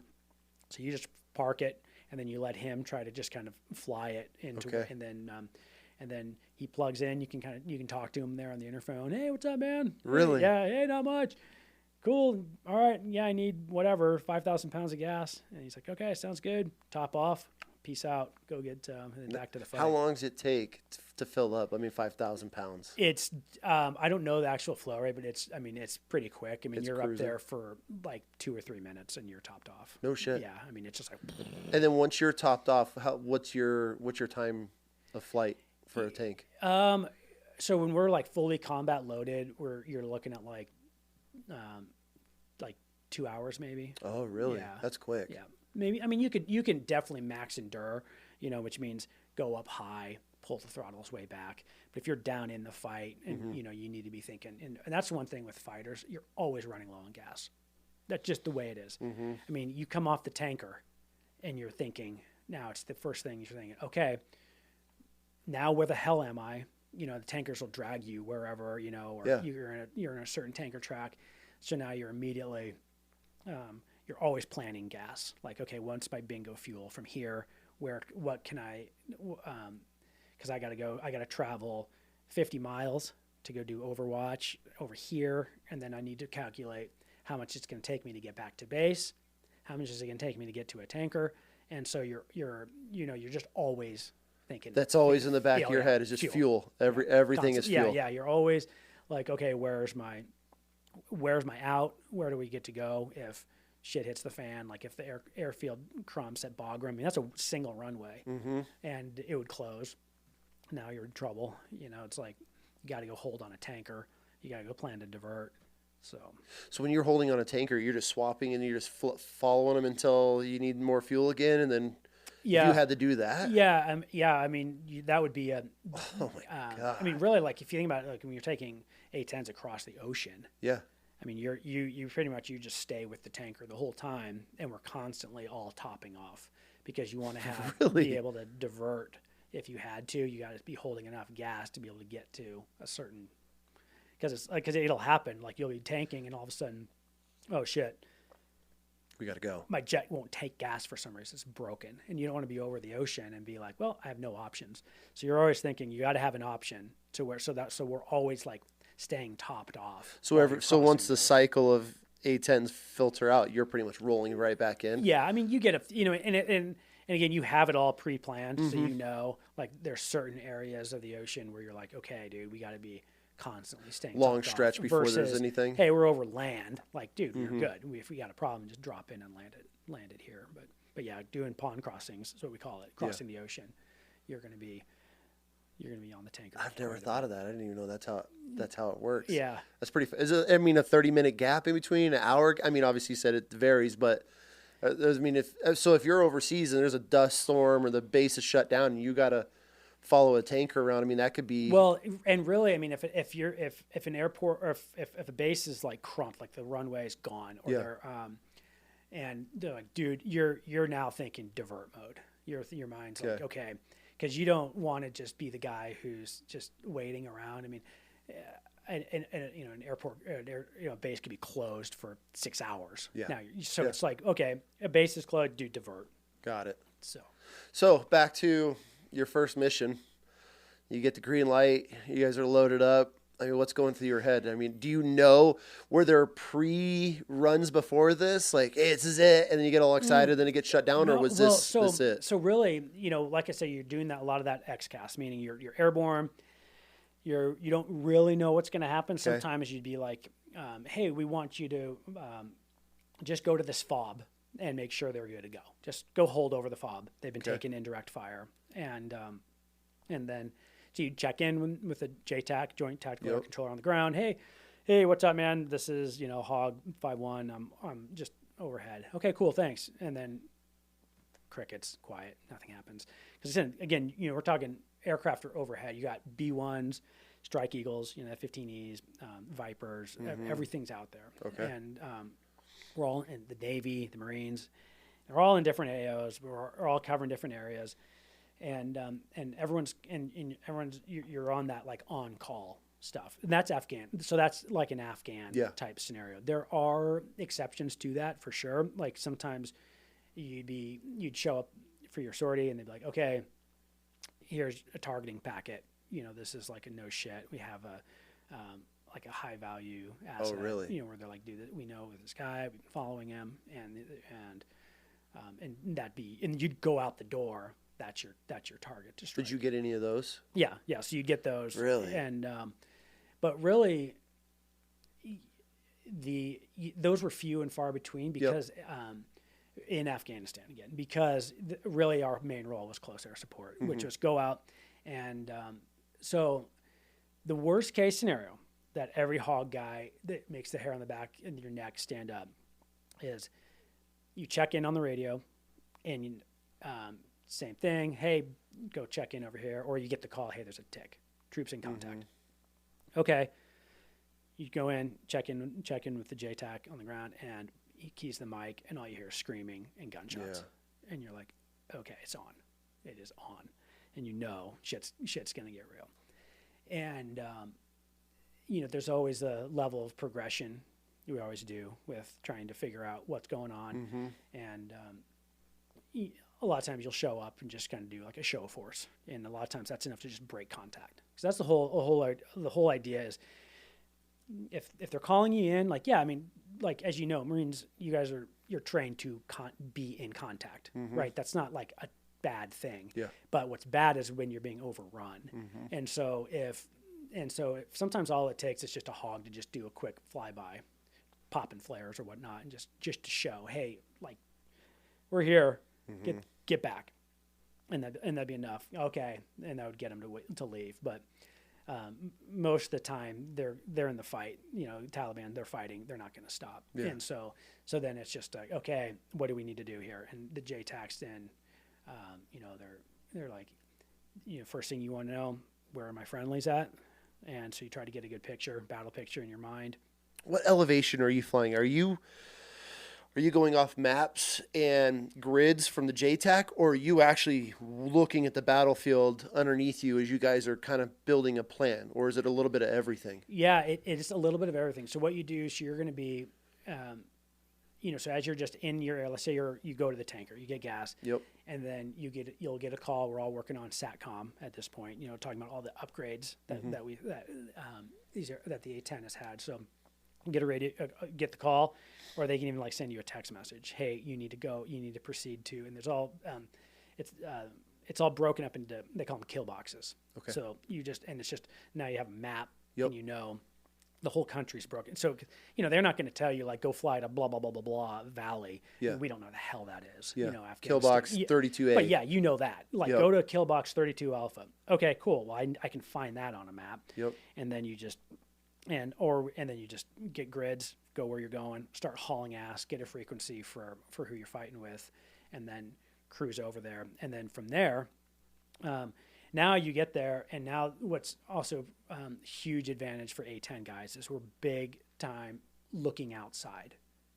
And it sounds kind of obvious. You'd think, well, of course you're going to look outside. Well, really, like an F-35, and so they're so really high up. Yeah. That go fly on an airliner to, and look outside. You're like, I don't know where the hell things are. But when you're down low and you can see what's going on, and so when we check in with the JTAC, he's like, hey, dude, all friendly troops are south of this river. Did you see the river? Yeah, we see the river. All right, do you see this? Do you see our line of Humvees here? Yeah, we see those. Okay, I see 4 of them. Yeah, that's us. Okay, are there any other friendly troops in the area? No. Okay, where are you guys taking fire from? The north side of the river. Like everything on the north side of the river is bad. They're hostile. And we're taking lots of fire from there. So then you're like, okay. Oh my God, that's got to be such at this point, is it just the adrenaline starting? I mean, it's happening. You're about to be in this, and you're helping troops on the ground, which is, I feel, and correct me if I'm wrong, like for an A-10 pilot, that is the ultimate mission, is communicating with troops on the ground and being able to support them. I feel like it doesn't get any cooler than that as an A-10 pilot. Yeah, for sure. I mean, that's our number one mission. Absolutely. I mean, for every troop Close on the air ground, support. it's a dream to watch the A-10 come in and just completely obliterate a tree line. And everyone's, fuck yeah, you know, and you guys are banking off. I mean, that is a grunt's like wet dream. They think about that until they're on their deathbed if they've ever lived that experience. Oh, for sure. And you know, and it goes back to really, you know, how I said how intense, I guess, the A-10 community is with close air support, to where you're training so hard for those scenarios. And like when we're doing training sorties, we're getting to shoot the gun almost every day. Okay. So it's like our bread and butter weapon. Yeah. We know it, we shoot it well, and we're doing close air support. So you can do things. It enables us to do things that the F-35 and stuff, they just don't have that type of capability. They don't practice enough. They can't get down and low and dirty. So you're way more personal. It's a very personal air to troops or pilot to troop weapon. Right. Yeah. Yeah. You definitely feel a lot more connected with the guys on the ground. And yeah, so I will never forget, I was, my first time shooting, it was at night, and it's really hard to get full essay on what's going on at night. And of course it's never as easy as like the little scenario, like, oh yeah, we're 4 Humvees and everything under the north is bad. Shoot the bad guys. Dude, we show up and it's just pure chaos. Okay. I mean, there's, it's like a, it's an op that kind of didn't go well, and so they thought they're supposed to just take down, suspected Taliban leaders inside a village at night. And so when and they show up, there's way more Taliban than they thought, and they're getting shot at from all different directions. Their guys are running everywhere, and there's Apaches on station. There's us. We're all looking,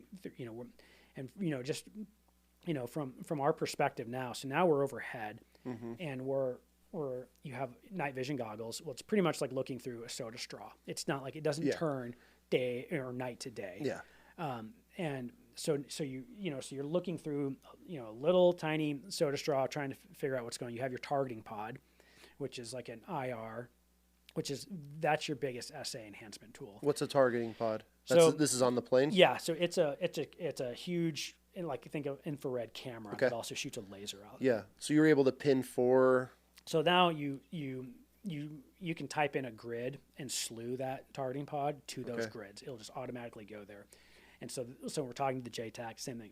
He's troops in contact. We're blah blah blah. We're taking fire from this side. This is building here. We don't know if there's guys here. We're over on this building. I was just like, dude, okay, hold on. And this is all pitch black, and you have night vision. You're trying to so you're trying to build the picture. You're trying to, and then of course, kind of back to holy shit. Now how long are we going to be here? Back to how much gas do we have?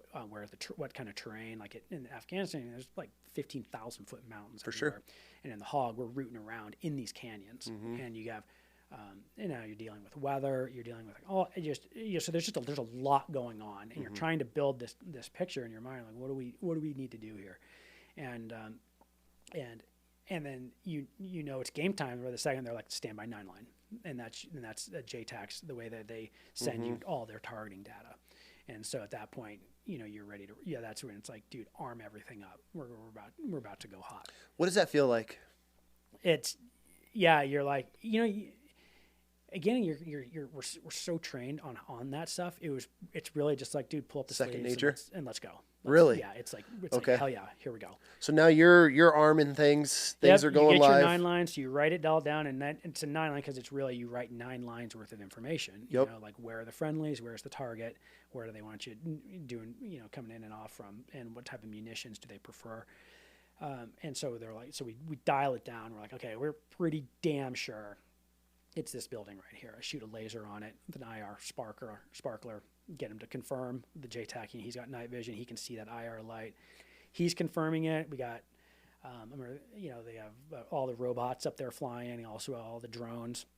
they're trying to help us with the, situational awareness as well. There's air weapons team, the Apaches are below us, and they're striking another target. So that kind of pulls your SA where you're like, well, wait, what's going on over here? And they're like, no, that's the air weapons team. We got them on a different target. Don't shoot that and stay away from them, basically. No shit. So you're trying to coordinate between those two. And then it was like, okay. And we're hearing, okay, we got friendly troops within like 300 meters of where they want us to shoot. That's pretty close, 300 meters. In relative to, that's just being off target, just a hair. An inch at your height. Yeah. So it's like, okay, I'm pretty damn comfortable. I know the target. Cool. And you pass a fighter to fighter, meaning like I tell my wingman, hey, this is what we're going to do. And we both roll in, strafe, come off. And, that, dude, I'm like 99.9999% sure. You're not going to pull the trigger unless but you still have it back in your mind. I remember coming off target, just got a hooded, it's like, I hope I hit him. I hope I hit it. And then, there's that pause. And then you hear from the JTAC, he's just like, good hits, good hits, good hits. Number 2, shoot our number 1 shot. And you're like, okay, dude, awesome. Shit. Oh, I just felt like such a relief. Oh, I bet. Because, my first time dropping in combat, and you just want it to go well. Yeah. You don't want to miss. And then obviously, worst case, you hit friendlies, which would be detrimental. And so we both strafe, hit the target, and then, roll back around a few more times, hit a few other targets, and ended up working out. No shit. So one of my personal questions was, have you ever had to run like a danger close mission? Because I've seen footage. I have buddies one of my buddies has GoPro footage where they're in a river bank, and and that A-10 comes down and like almost lights up they're down in the river, and I'm talking, it had to have been within 50 yards. Yeah. And they were all just laid down, and it's pretty intense. And when he was showing me this, have you ever had anything that you made you pucker, like put you on the uncomfortable side? I did, for sure. The danger close scenarios I was in, luckily I had really good JTACs on the ground who were just like, hey, dude, this is danger close. Here's our initials. This is what we need. Like, no shit. This is what you want, and I want you in from the east. And then they're very confirmatory with their comm, like, hey, this is where we are. Yes, I see you. And then you're being very, very clear, as the flight lead. Hey, this is what I'm going to be doing, and you're all good with it. And it's like, yeah, absolutely, because run it. Yeah, just go for it. What do you consider danger close? Well, it all depends on what munitions you have on there too. Okay. And so, we'll use like a lower, CD or collateral damage estimate, like weapons, the closer troops are, and those distances. And so, you're not going to drop like an airburst, a 2,000-pound airburst bomb. That would just blow the entire canyon up. Yeah. And so we're always thinking, okay, well, what's like really the, what can I do to break contact on that? So, back to what I was saying before, that's the ultimate goal, right? You don't want the good guys getting attacked anymore. Yep. And so sometimes, just like in a danger close scenario, sometimes you can do a show force, or you can follow it up with like a couple Willie Pete rockets, which is just white phosphorus. So the rocket comes out, lights white phosphorus. We use those for marking. Yeah. And it's kind of a twofold thing. You could roll in, shoot a couple of rockets, and they're really loud. And then your JTAC could be like, more than less, now he has a good way to definitely know, like, hey, dude, from your smoke, I want number 2 to strafe like north of that 20 meters or whatever it is.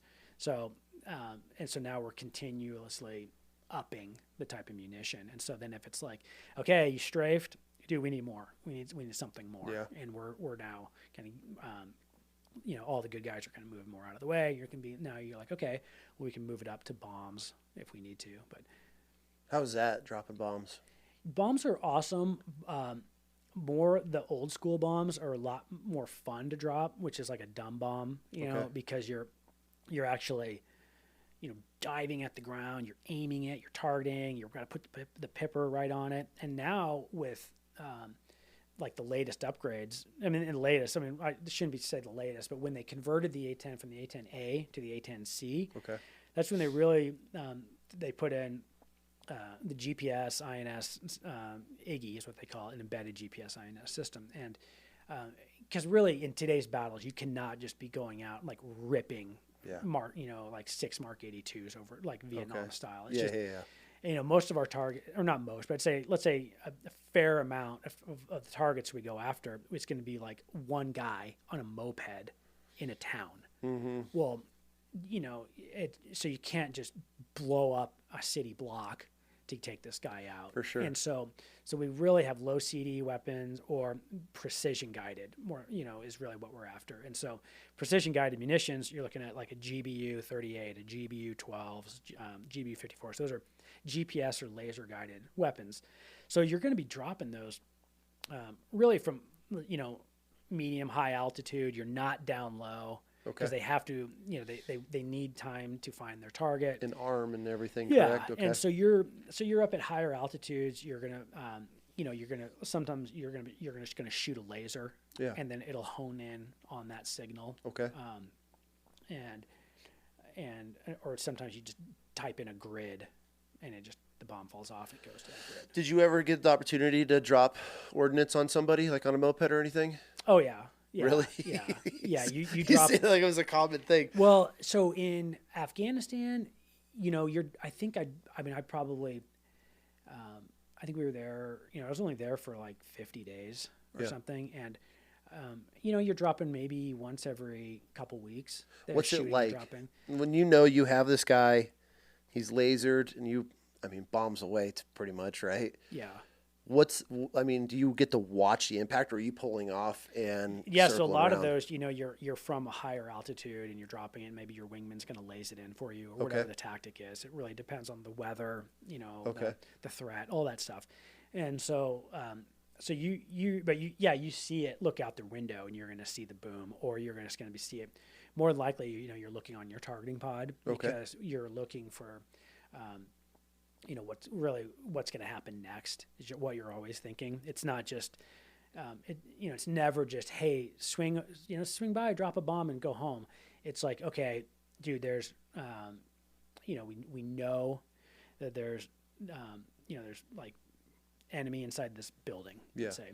So you got to drop the building. Well, now you got to be really watching that building first, like squirters, like guys coming out of the building. And now you need to be tracking them, or you need to think of a secondary attack to go after them. Yeah. And so you're most of the time you're staring in that targeting pod to really see what really like the effects and what's going to happen next. No kidding. That's going to be pretty wild. Yeah. It's but really, where we were really dropping a ton was when like on my second deployment. Where were you at for this? So that was in 2016 on the fight against ISIS in Syria and really, and we were also like in Iraq a little bit too. Okay, but that's a whole other ball game. Why is that? So there was like very minimal U.S. troops on the ground. So the mission was a lot different. It wasn't as much about as the 18-year-old with the rifle and just helping him survive and helping him. It was a pretty clear mission of, dude, we got to eradicate ISIS from Syria. That was it. And there's and the politics were a lot different because it wasn't this nation building weird stuff. I know Syria's made a lot of headlines in the past few weeks with Assad's regime going down. Yeah. Well, that civil war, that's been cranking since like 2012. Yeah. And that country has just been in just total chaos since then. And so when we were there in like when the U.S. first showed up, I think it was like 2014-ish, I think, and so they're. Their civil wars in full up. The Russians are there to help the Assad regime. There are so many different factions out there. There's like the SDF, the Syrian Defense Forces, which are the Kurds, who we ended up being friends with. There's ISIS. There's the Assad regime, who's friends with Russia, and then there's just multiple. So many groups of just mercenaries who are working who'd literally, I mean, we'd show up on like an intel brief, then be like, oh yeah, you know how you're working with these guys? Now they're over here. They're now working with ISIS because they don't care. And you know, they're just they want what the money went. Yeah, they want the money. Yeah. And so if the SDF is paying them one day, cool, we'll fight ISIS. Well, and SDF will quit paying them. Now they're going to go fight for ISIS. So there was a ton of just what is happening, you know, Okay. in so many of these towns and villages, cities, really, I mean, like Aleppo and all those that made the news. I mean, they are just war torn, like, you know, I mean, like really out of like World War II type scenarios where you just see is just tore up, no civilians, Really? just completely destroyed. Really? And yeah, it was definitely it was shocking for sure when I got So there. how are you guys finding targets there? Is it all intel, or are you getting calls? I mean, so if you don't have a large amount of troops on the ground in JTAC that you're doing, how are you getting briefed before you're even taking off? Are you a lot hitting a lot of targets? times you'd show up in the morning or night, whatever time you know your vol is. We're still flying like 24 hours a day. Yep. And they would have, sometimes they're like, hey dude, this is like your target set. You're going out the door. You're going to go strike these targets. Okay. Known ISIS positions. Okay. Okay, cool. Sometimes you would take off, and we were so loaded down with weapons that we would have to do, we couldn't even take off with full fuel. Really? So we would take off, and Because you're just too heavy? yeah, too heavy. We just were loaded down. So you're taking off half a tank? And then you go immediately to a tanker. And, Really? yeah, 'cause Before you even start? I mean, as soon as you get the elevation? Yeah, you take off, you cruise in, fly about 30 minutes or whatever, get up to the tanker, and he's right at the edge of the fight, and then you roll in. And you'd show up. So in those scenarios, you'd show up, and it would say, we'd still had JTACs, and they would be U.S. JTACs, but they were not, for the most part, they were not like co-located with anybody on the ground. You know, we just had minimal amounts of U.S. troops on the ground. And so, you know, they could be in a building, you know, wherever the hell. You don't even know where these guys are at half the time. And so, but they're watching lots of drone footage. They are in communication with like our, you know, whoever our friends are at the time, which for the most part was the Kurds, the SDF. And, you know, those guys are out there just, you know, the Kurds are out there just finding targets. They're actually engaging against ISIS. So we'd have a lot of, but we could never talk to them. They didn't have a radio. Oh, okay. And so, but they would be able to communicate with our JTACs.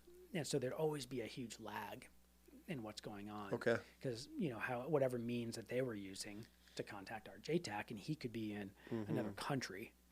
And then he would need to verify what's going on, because he's not just going to let munitions be slinging for no reason. So you know, most of the time you're going to have one of the drones, one of the robots overhead, and the JTAC's able to watch that. There's also, you know, lots of other different just national assets, stuff that are looking for targets. Yeah. And so we would get targeting information like, hey, here, we need you to go over here now. Did you like those missions where you just go in and dropping and then you're out, or would you rather work with troops? It's definitely more rewarding, you know, when you know, like, oh, dude, I just helped these guys out on the ground, and it's personal. And we talk to these guys like face to face in Afghanistan a lot of times, you know, and like when they got back or before a mission. So that, you know, you definitely had a really good, you know, I also, though, I remember a lot of frustration in Afghanistan because, you know, you had that relationship and you knew these guys. And when you can't just like, dude, the cuffs are off. You just didn't have that to where you could just, dude, I know these guys are all hostile. I just want to go take them out. Whereas Syria, you know, I would say the cuffs were off. I mean, it was pretty much like, dude, we can't have ISIS take over this country. And we need them gone. And the country's in just ruins. I mean, it was terrible. And I mean, you know, you'd see all these refugee camps like littered all over in bordering countries. Really? You know, because everyone just had to get out of Syria. I mean, it was just terrible. I mean, the Russians are dropping on, you know, I mean, we'd be flying in like the same area, you look over and there's like Russian Su-34s just bombing the shit out of something, and we're like 2 miles away bombing ISIS. So we're all like sharing the same AO and fighting, but we're fighting different people. That's fascinating. Yeah, and it was, I mean, so you're watching Russian planes bomb technically who we're defending, and they're watching you bomb ISIS, who they're technically fighting for, supporting. It was always kind of like, the enemy of my enemy is my friend type deal. Like Assad in Russian, they don't like us. Yep. But they don't like ISIS, or more than they don't like us. We're not a direct threat to the Assad regime, and I don't think, or we weren't. They're gone now, as of last month. But they were, Assad sees like ISIS is a no shit threat. I mean, absolutely. Whatever that organization is now that just rebranded from ISIS to the rebel group that took over Assad's regime last month.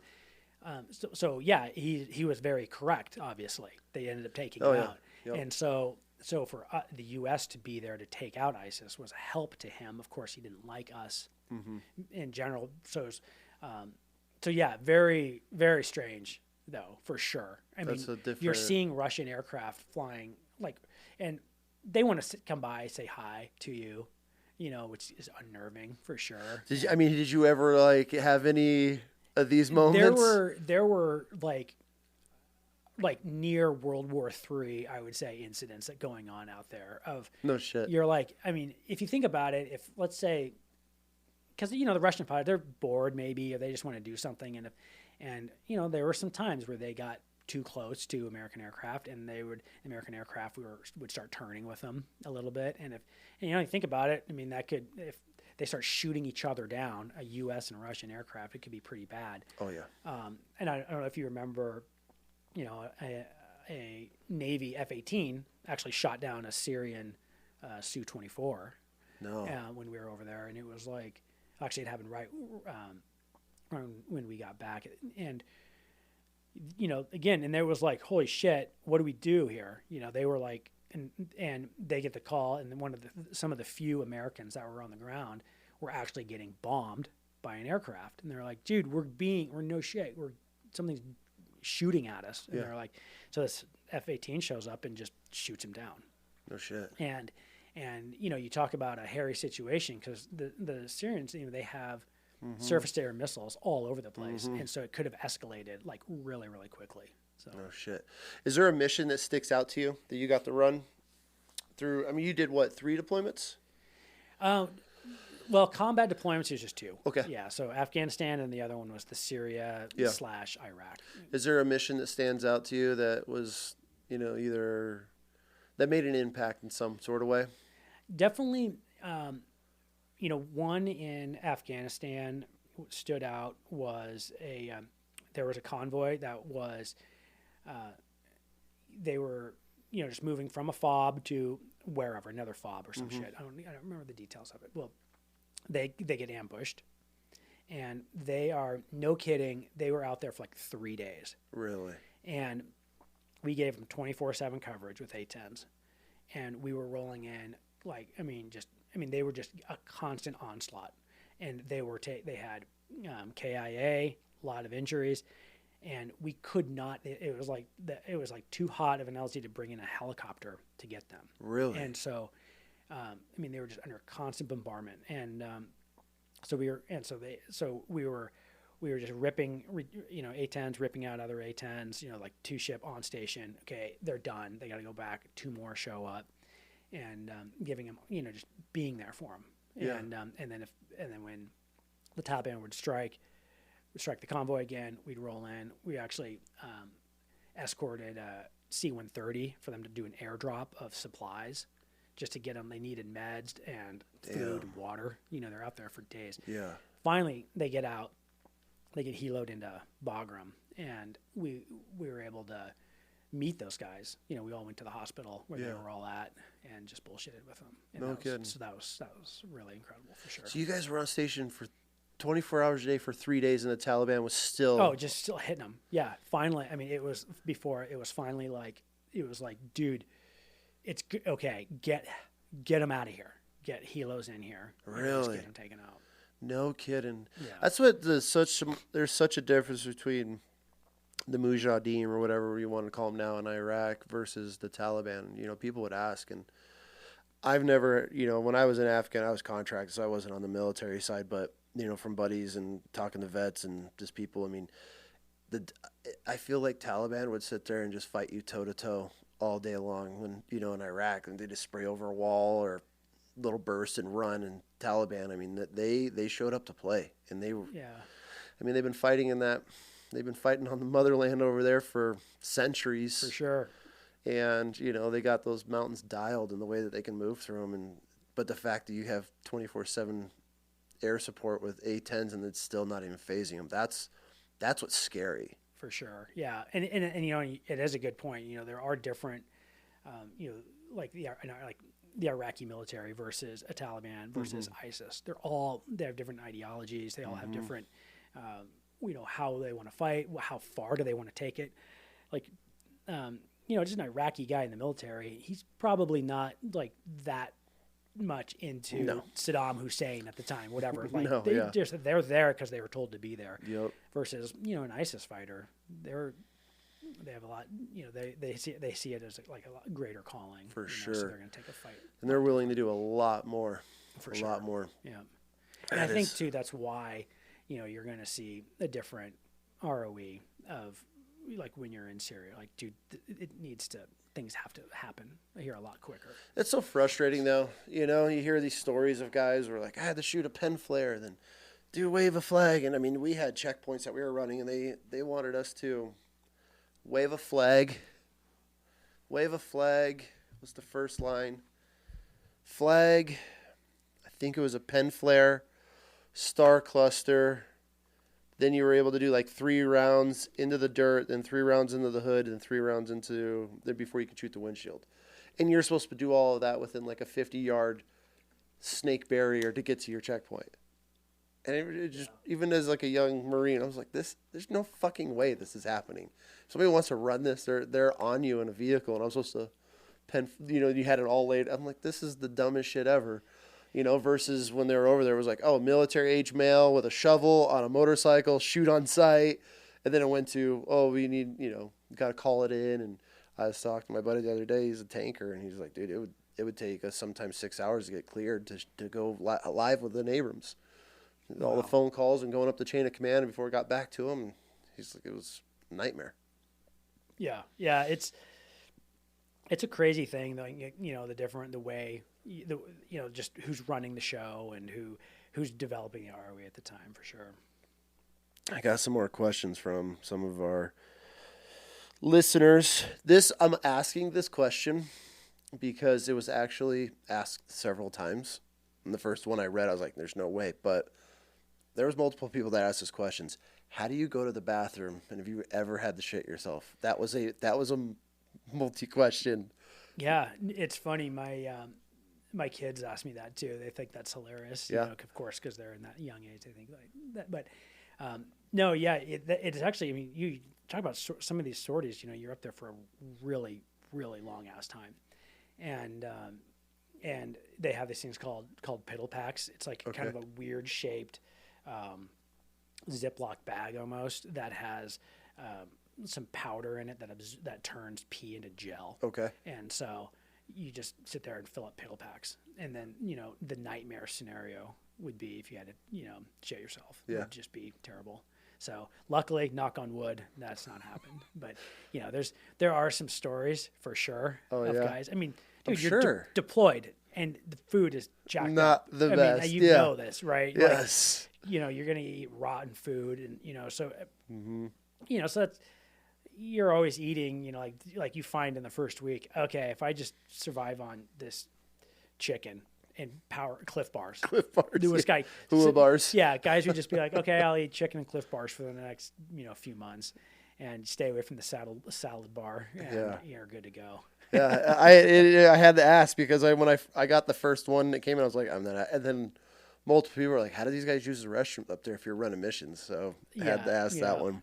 Does it take a shorter amount of time flying east to west or west to east? And is that a thing? Yeah, no, it's, I mean, realistically, it's going to take a lot longer. I mean, if you're like flying like super long distances, it takes longer to go west just because that's how the winds are predominantly in the northern hemisphere. But when you're just flying like, sorties in a fighter, it's negligible for sure. It's all really you care about, if you're going to go somewhere, quote unquote far in a fighter, which would be like from Idaho to Arizona, on a single, without a tanker, then you're just looking at what are the winds doing. Got it. Yeah, if you're going to go like, if you're going really far distance, if you're going to go like from the East Coast of the U.S.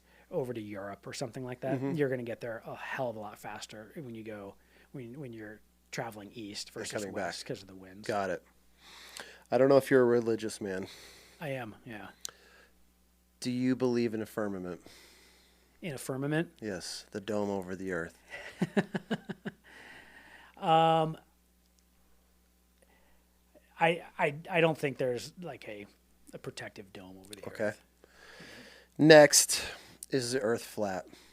Is the earth flat? I will say no to that. No? One. Yeah.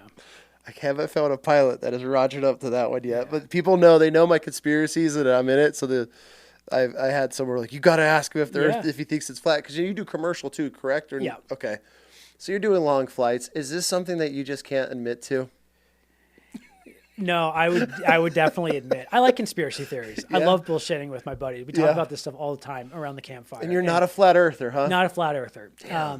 And you can, you'll know pretty easily when you start flying long distances that it just doesn't make sense. No, it's impossible. All right. So sorry. All right. I'm a little let down on that one. A-10s. Where do you see them being used in the future? Do you think they're going to become obsolete? Because they tried for a while, right, to decommission it, and it's just such an incredible machine. Do you see them being phased out at all anytime soon? It's actually in the works right now to be phased out. Really? And I mean, of course, that's been happening since the Gulf War. Been continuously trying to phase them out, and then something kicks off. Pretty much is the way it's worked to save it. There's been some type of fight to where they're just like, we got to have the Hog. I mean, it's the perfect airplane for so many of these fights. So moving though into the future, the Air Force wants to get out of the business of close air support. Really? That's not what they want to do. Really? They love, it's almost like they're going back to, the SAC days, Strategic Air Command, where they were really big on huge bombers and big, fast things to strike against, big, terrible countries. Okay.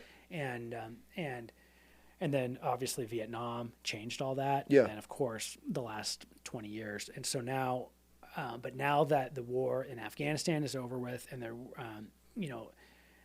the Air Force is their main focus. It's no secret is China. And so everything that they talk about is how to fight that fight or in any future fight against like a larger state. How do you think we would fight China? Do you think it would be mainly air to air for a more portion of it? Or the reason I ask is because, you look at our military, we've never had a break.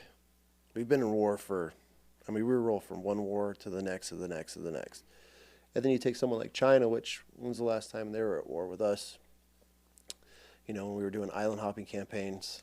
So how do you think the U.S. would take on China? If in your experience, honestly, it's a good question, and nobody really knows that. I'm sure people have some very good plans for that, and there's probably a lot of different scenarios that could take place. The big threat, that you always see on the news that they always talk about is China wants to take Taiwan.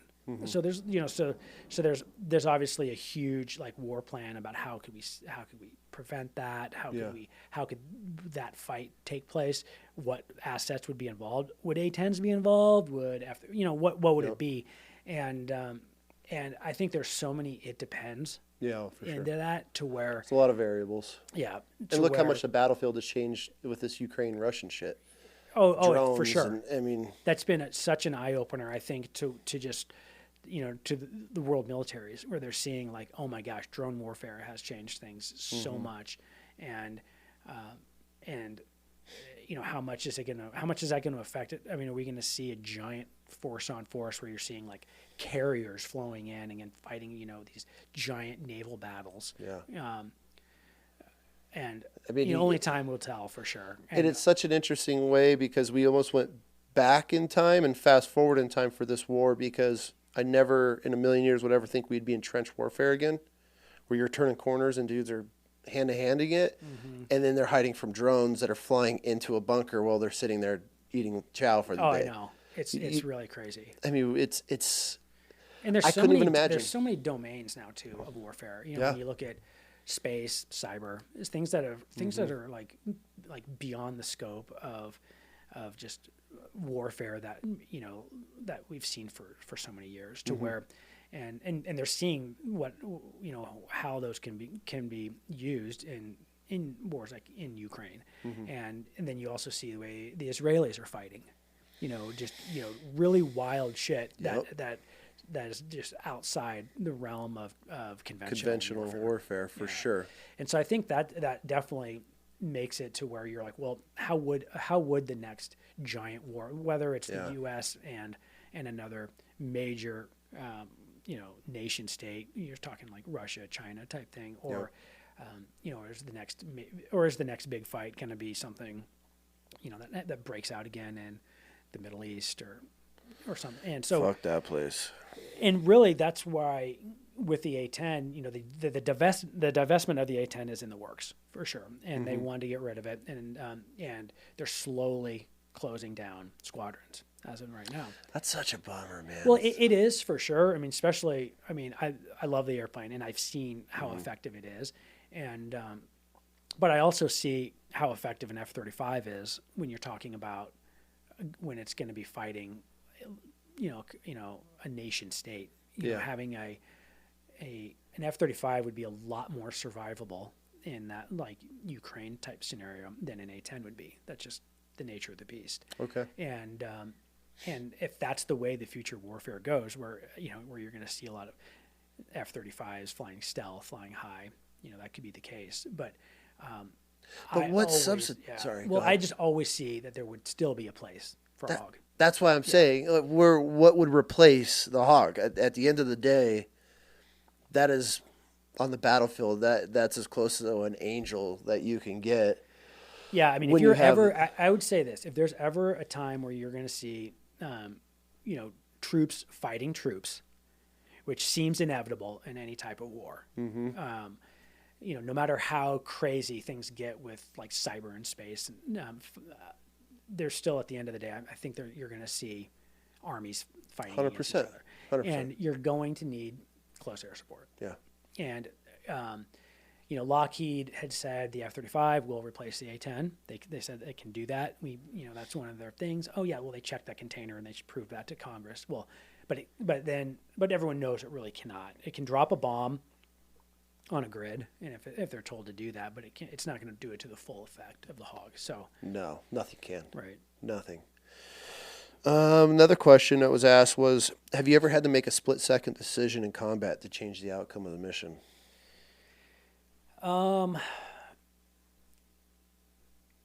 Yeah, I think a lot of, times that comes to mind would be, missions in Syria, where you're, because there's, they always talk about like the fog of war, where it's just things that you just don't, wait, like what's happening here? Why is this? What's going on here? And most of it is, let's say you're being targeted to something like, okay, we know this area, it's got to be, these buildings have to be destroyed. And you're like rolling in, and then all of a sudden, like a random car pulls up, and, civilians are coming out, you're like down the chute, right? And you're like, really? Dude, something's not right here. I'm off, really? So there'd be scenarios like that for sure. And it's always, where, you're like, you're okay. You got something's not right here. This isn't just like a full up enemy compound. There's like, and so situations like that would happen a lot because it would be, again, there are so many lines of communication to get the targeting to us that, you see that breakdown. I mean, luckily for us, we didn't have, CIVCAS type incidents over there, but. Damn. Yeah, that's wild. I couldn't even imagine. And then it's up to you to make that decision at the end of the day to pull or. Oh, for sure. You own it. Absolutely. You pull the trigger or you pickle off a bomb. It's on you for sure. Damn.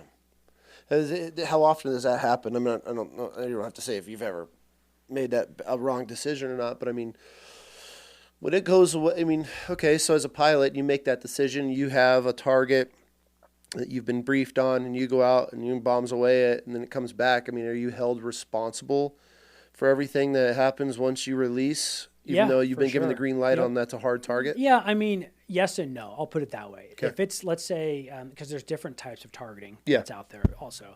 There's some times where like the command cell, they're directing you, hey, here's some grids. Go over there and you need to drop a GBU-31, like a 2,000-pound GPS-guided bomb on this target.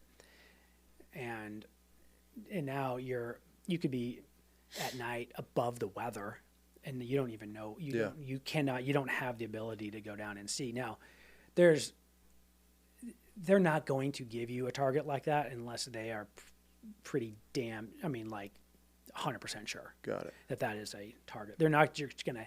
They're not going to hang you out to dry with hey, here, go drop on this grid, and we don't really know what's there. Yeah. So if you get one of those type of targeting, you're going to be, you're going to know that you're striking an enemy target. Now, if it's in the chaos of like a troops in contact situation or during I've 100% happened like in Afghanistan. JTAC, he's under stress. He's being shot at, and he mistakenly will give you the grid. He wants you to drop a bomb or target, and it's like a friendly position. Really? And you're like, and unfortunately, there have been cases of friendlies being dropped on, but from mistakes being made either on from the pilot side or JTAC side, and that would be obviously the worst thing you could ever do. For sure. And luckily, whenever I was flying and that happened, you would catch it. And we go through so many checks and balances within a 2-ship or a 4-ship in an A-10s. We're all trying to confirm. Yeah. And does everybody have the right picture? Okay. Friendlies are on the west side of the hill. Does everybody agree? No, I don't see that. Okay, hold on. Everybody safe them up. Like, we got to get this figured out because there's no reason to rush into something. And then, that would obviously compound the issue if you're dropping on the wrong area. And in that situation, I feel that everything is so rushed because you're hearing the radio. Every time that JTAC is giving you a grid or communicating with you, you're hearing screaming, shots. Is that hard to control your tempo in a plane as far as, well, we gotta get in, we gotta do this, like give me the nut, and or are you sitting there like, okay, give it to me again? Yeah. Is it well, you hear like calm is contagious. Okay. And if you can, when you check in on the radio and the JTAC's screaming, it's going a mile a minute, and if you jump in and you're like, wait, what's going on? Where is everybody? Well, now everyone's freaking out. Yeah. And it's just, and now versus you check in and we're taking fire from the north, and you're like, okay, like, I hear you're taking fire from the north. What is your position? Like, the slow, smooth, fast type deal. And it really does pay dividends in the end because, you want to be a help. You don't want to be a hindrance. Mm-hmm. And if you're adding, more variables and chaos to the situation, you're definitely not helping at all. Does that come with, I guess, time overseas, on missions, or is that something that you learn pretty heavily in training by just communicating back and forth? Because I feel like a young pilot would want to get amped up pretty quick because he's there to save the day, and then more of a senior pilot would be like, okay, Give me the 9-line well, again. it is, but there's also I mean, I've seen like brand new guys who just go out and just totally crush it with with that mentality. And you know, when we're flying day in and day out on the range, and we're working with JTACs and they do, you know, you can get some really incredible situations. You know, you get, you know, just in training, you know, where you have real OP4, you know, the opposing force out there, and, you know, the guys on the ground are taking it very serious. Yeah.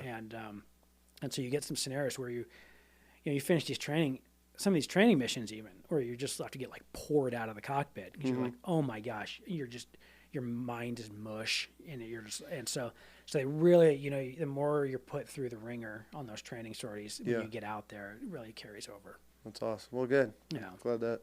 So once you get back, I mean, your transition, are you technically out or are you still in? I'm still in. Okay. So what are you doing now? I know you're helping out some veterans in the community.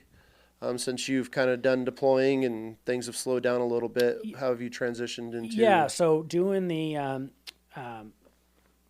airline gig, you know, enjoying that, and then also, you know, seeing, you know, veterans in general, but mostly, you know, financial issues. I think you see that a lot.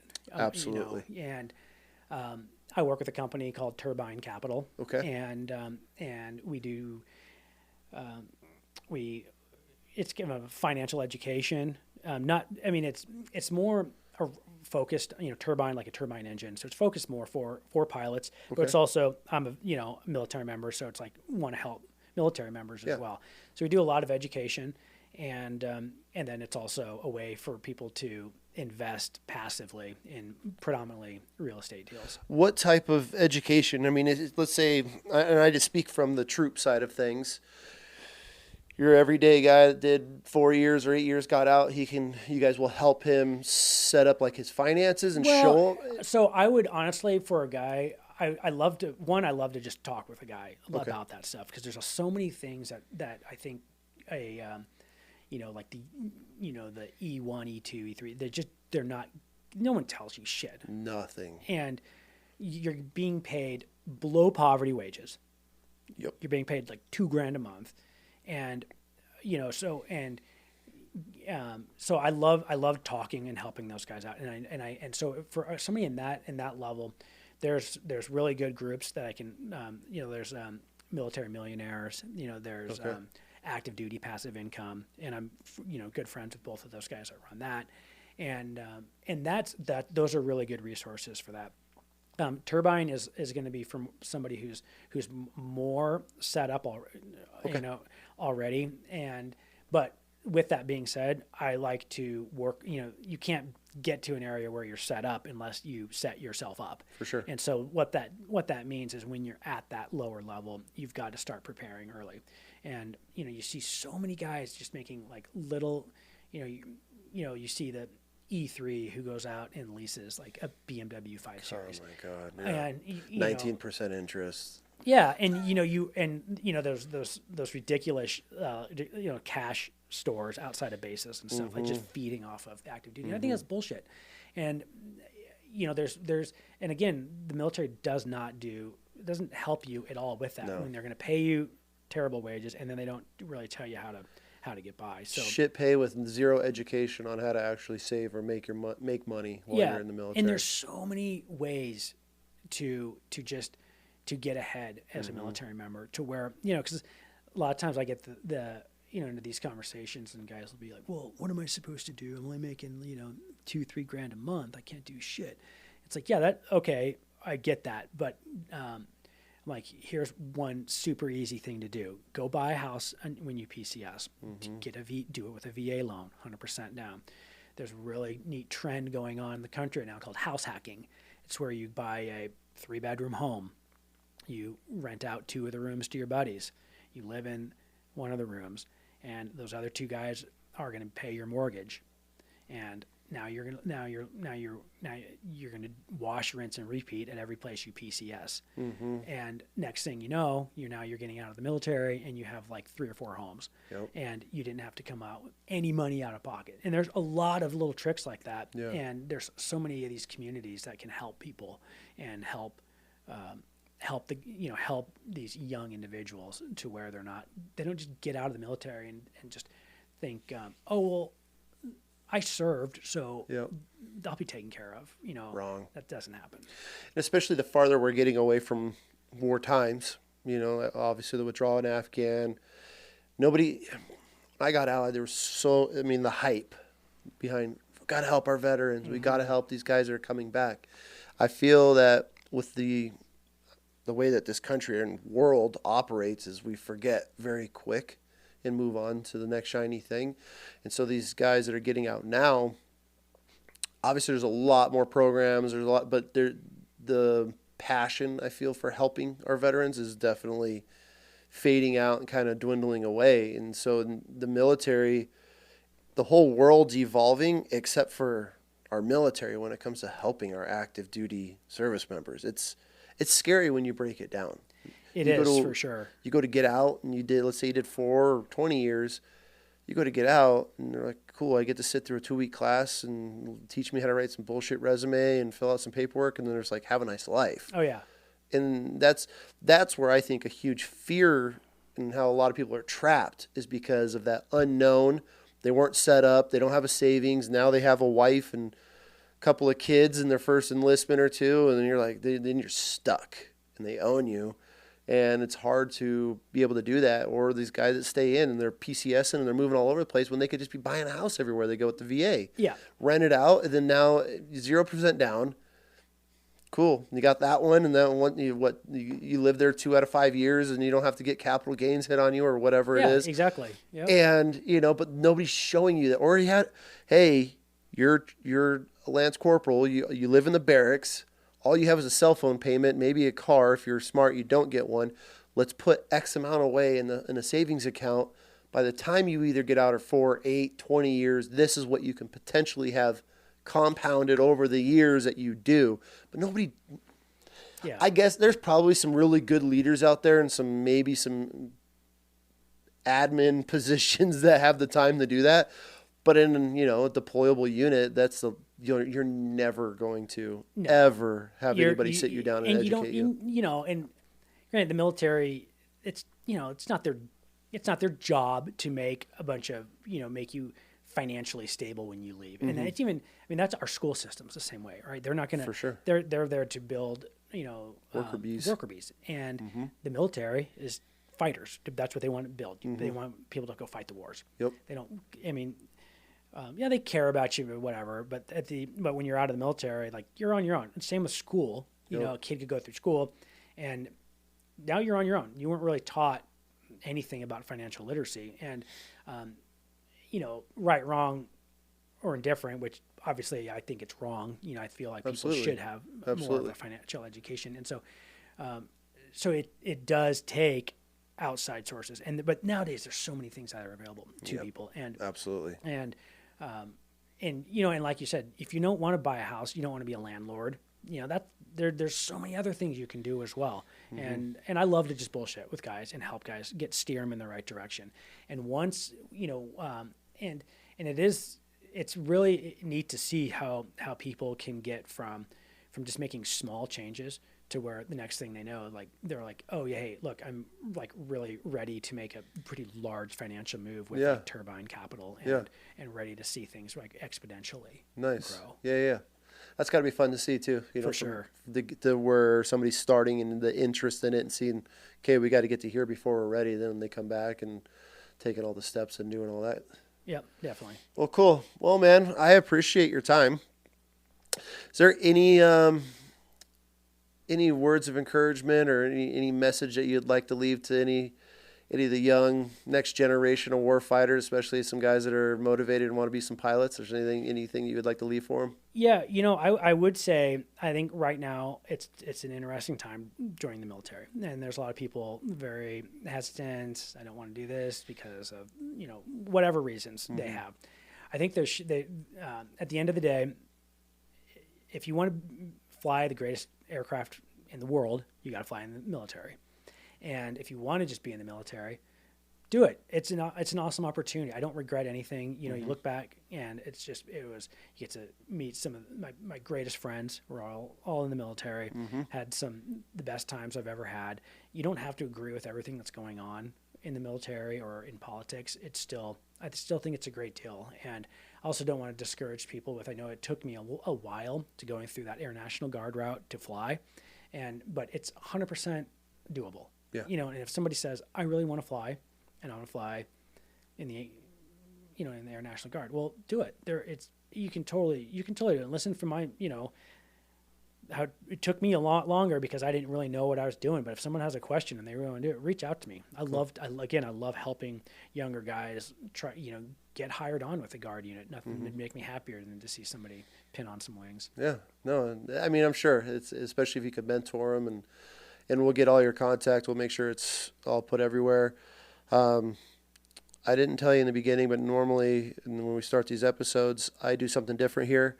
I give veteran businesses, small businesses, an opportunity to send us products and, guys that are trying to make it, and start a new chapter. So these are actually 2 companies from 2 Marines. I got Platoon Cigars. I don't know if you're into cigars. Oh, yeah. Figured as a pilot you are. And so he's in a combat Marine, got out and became a cop in Chicago and got shot in the line of duty. I'm trying to get him out here on an episode to be able to tell his story. So he started the War Machine or Platoon Cigars, and then Sea State Coffee. He's a recon Marine, and he's actually a local guy. And so he started his coffee business, and I kind of just be able to help promote brands, apparel, law enforcement that sends stuff. That way, if somebody sees an episode and they want to support a veteran-owned company or law enforcement, first responder, so we give them a little thing. So I'll make sure you get to go home with some coffee and some cigars, and as a thank you. Normally we have some bread, but our starter it did not rise in time to get a fresh loaf made for you, but we'll have to get one for you. But yeah, I really appreciate your time and coming on and sharing some of your stories. I was super excited to sit down with a pilot finally and just hear some of the behind the scenes, because we always on the ground it's a lot different, and it's just 2 different worlds, and to be able to get your point of view on it, it was pretty cool. So I appreciate your time, man. Yep, thanks a lot. Thanks, dude. All right, see you, man. Thanks, appreciate it. All right, that was fun. Cool, man. Yeah, I'm excited to go smoke one of my cigars then. Yes, dude, please. And I don't know, these are cold brews. They got 1 million grams of caffeine in them.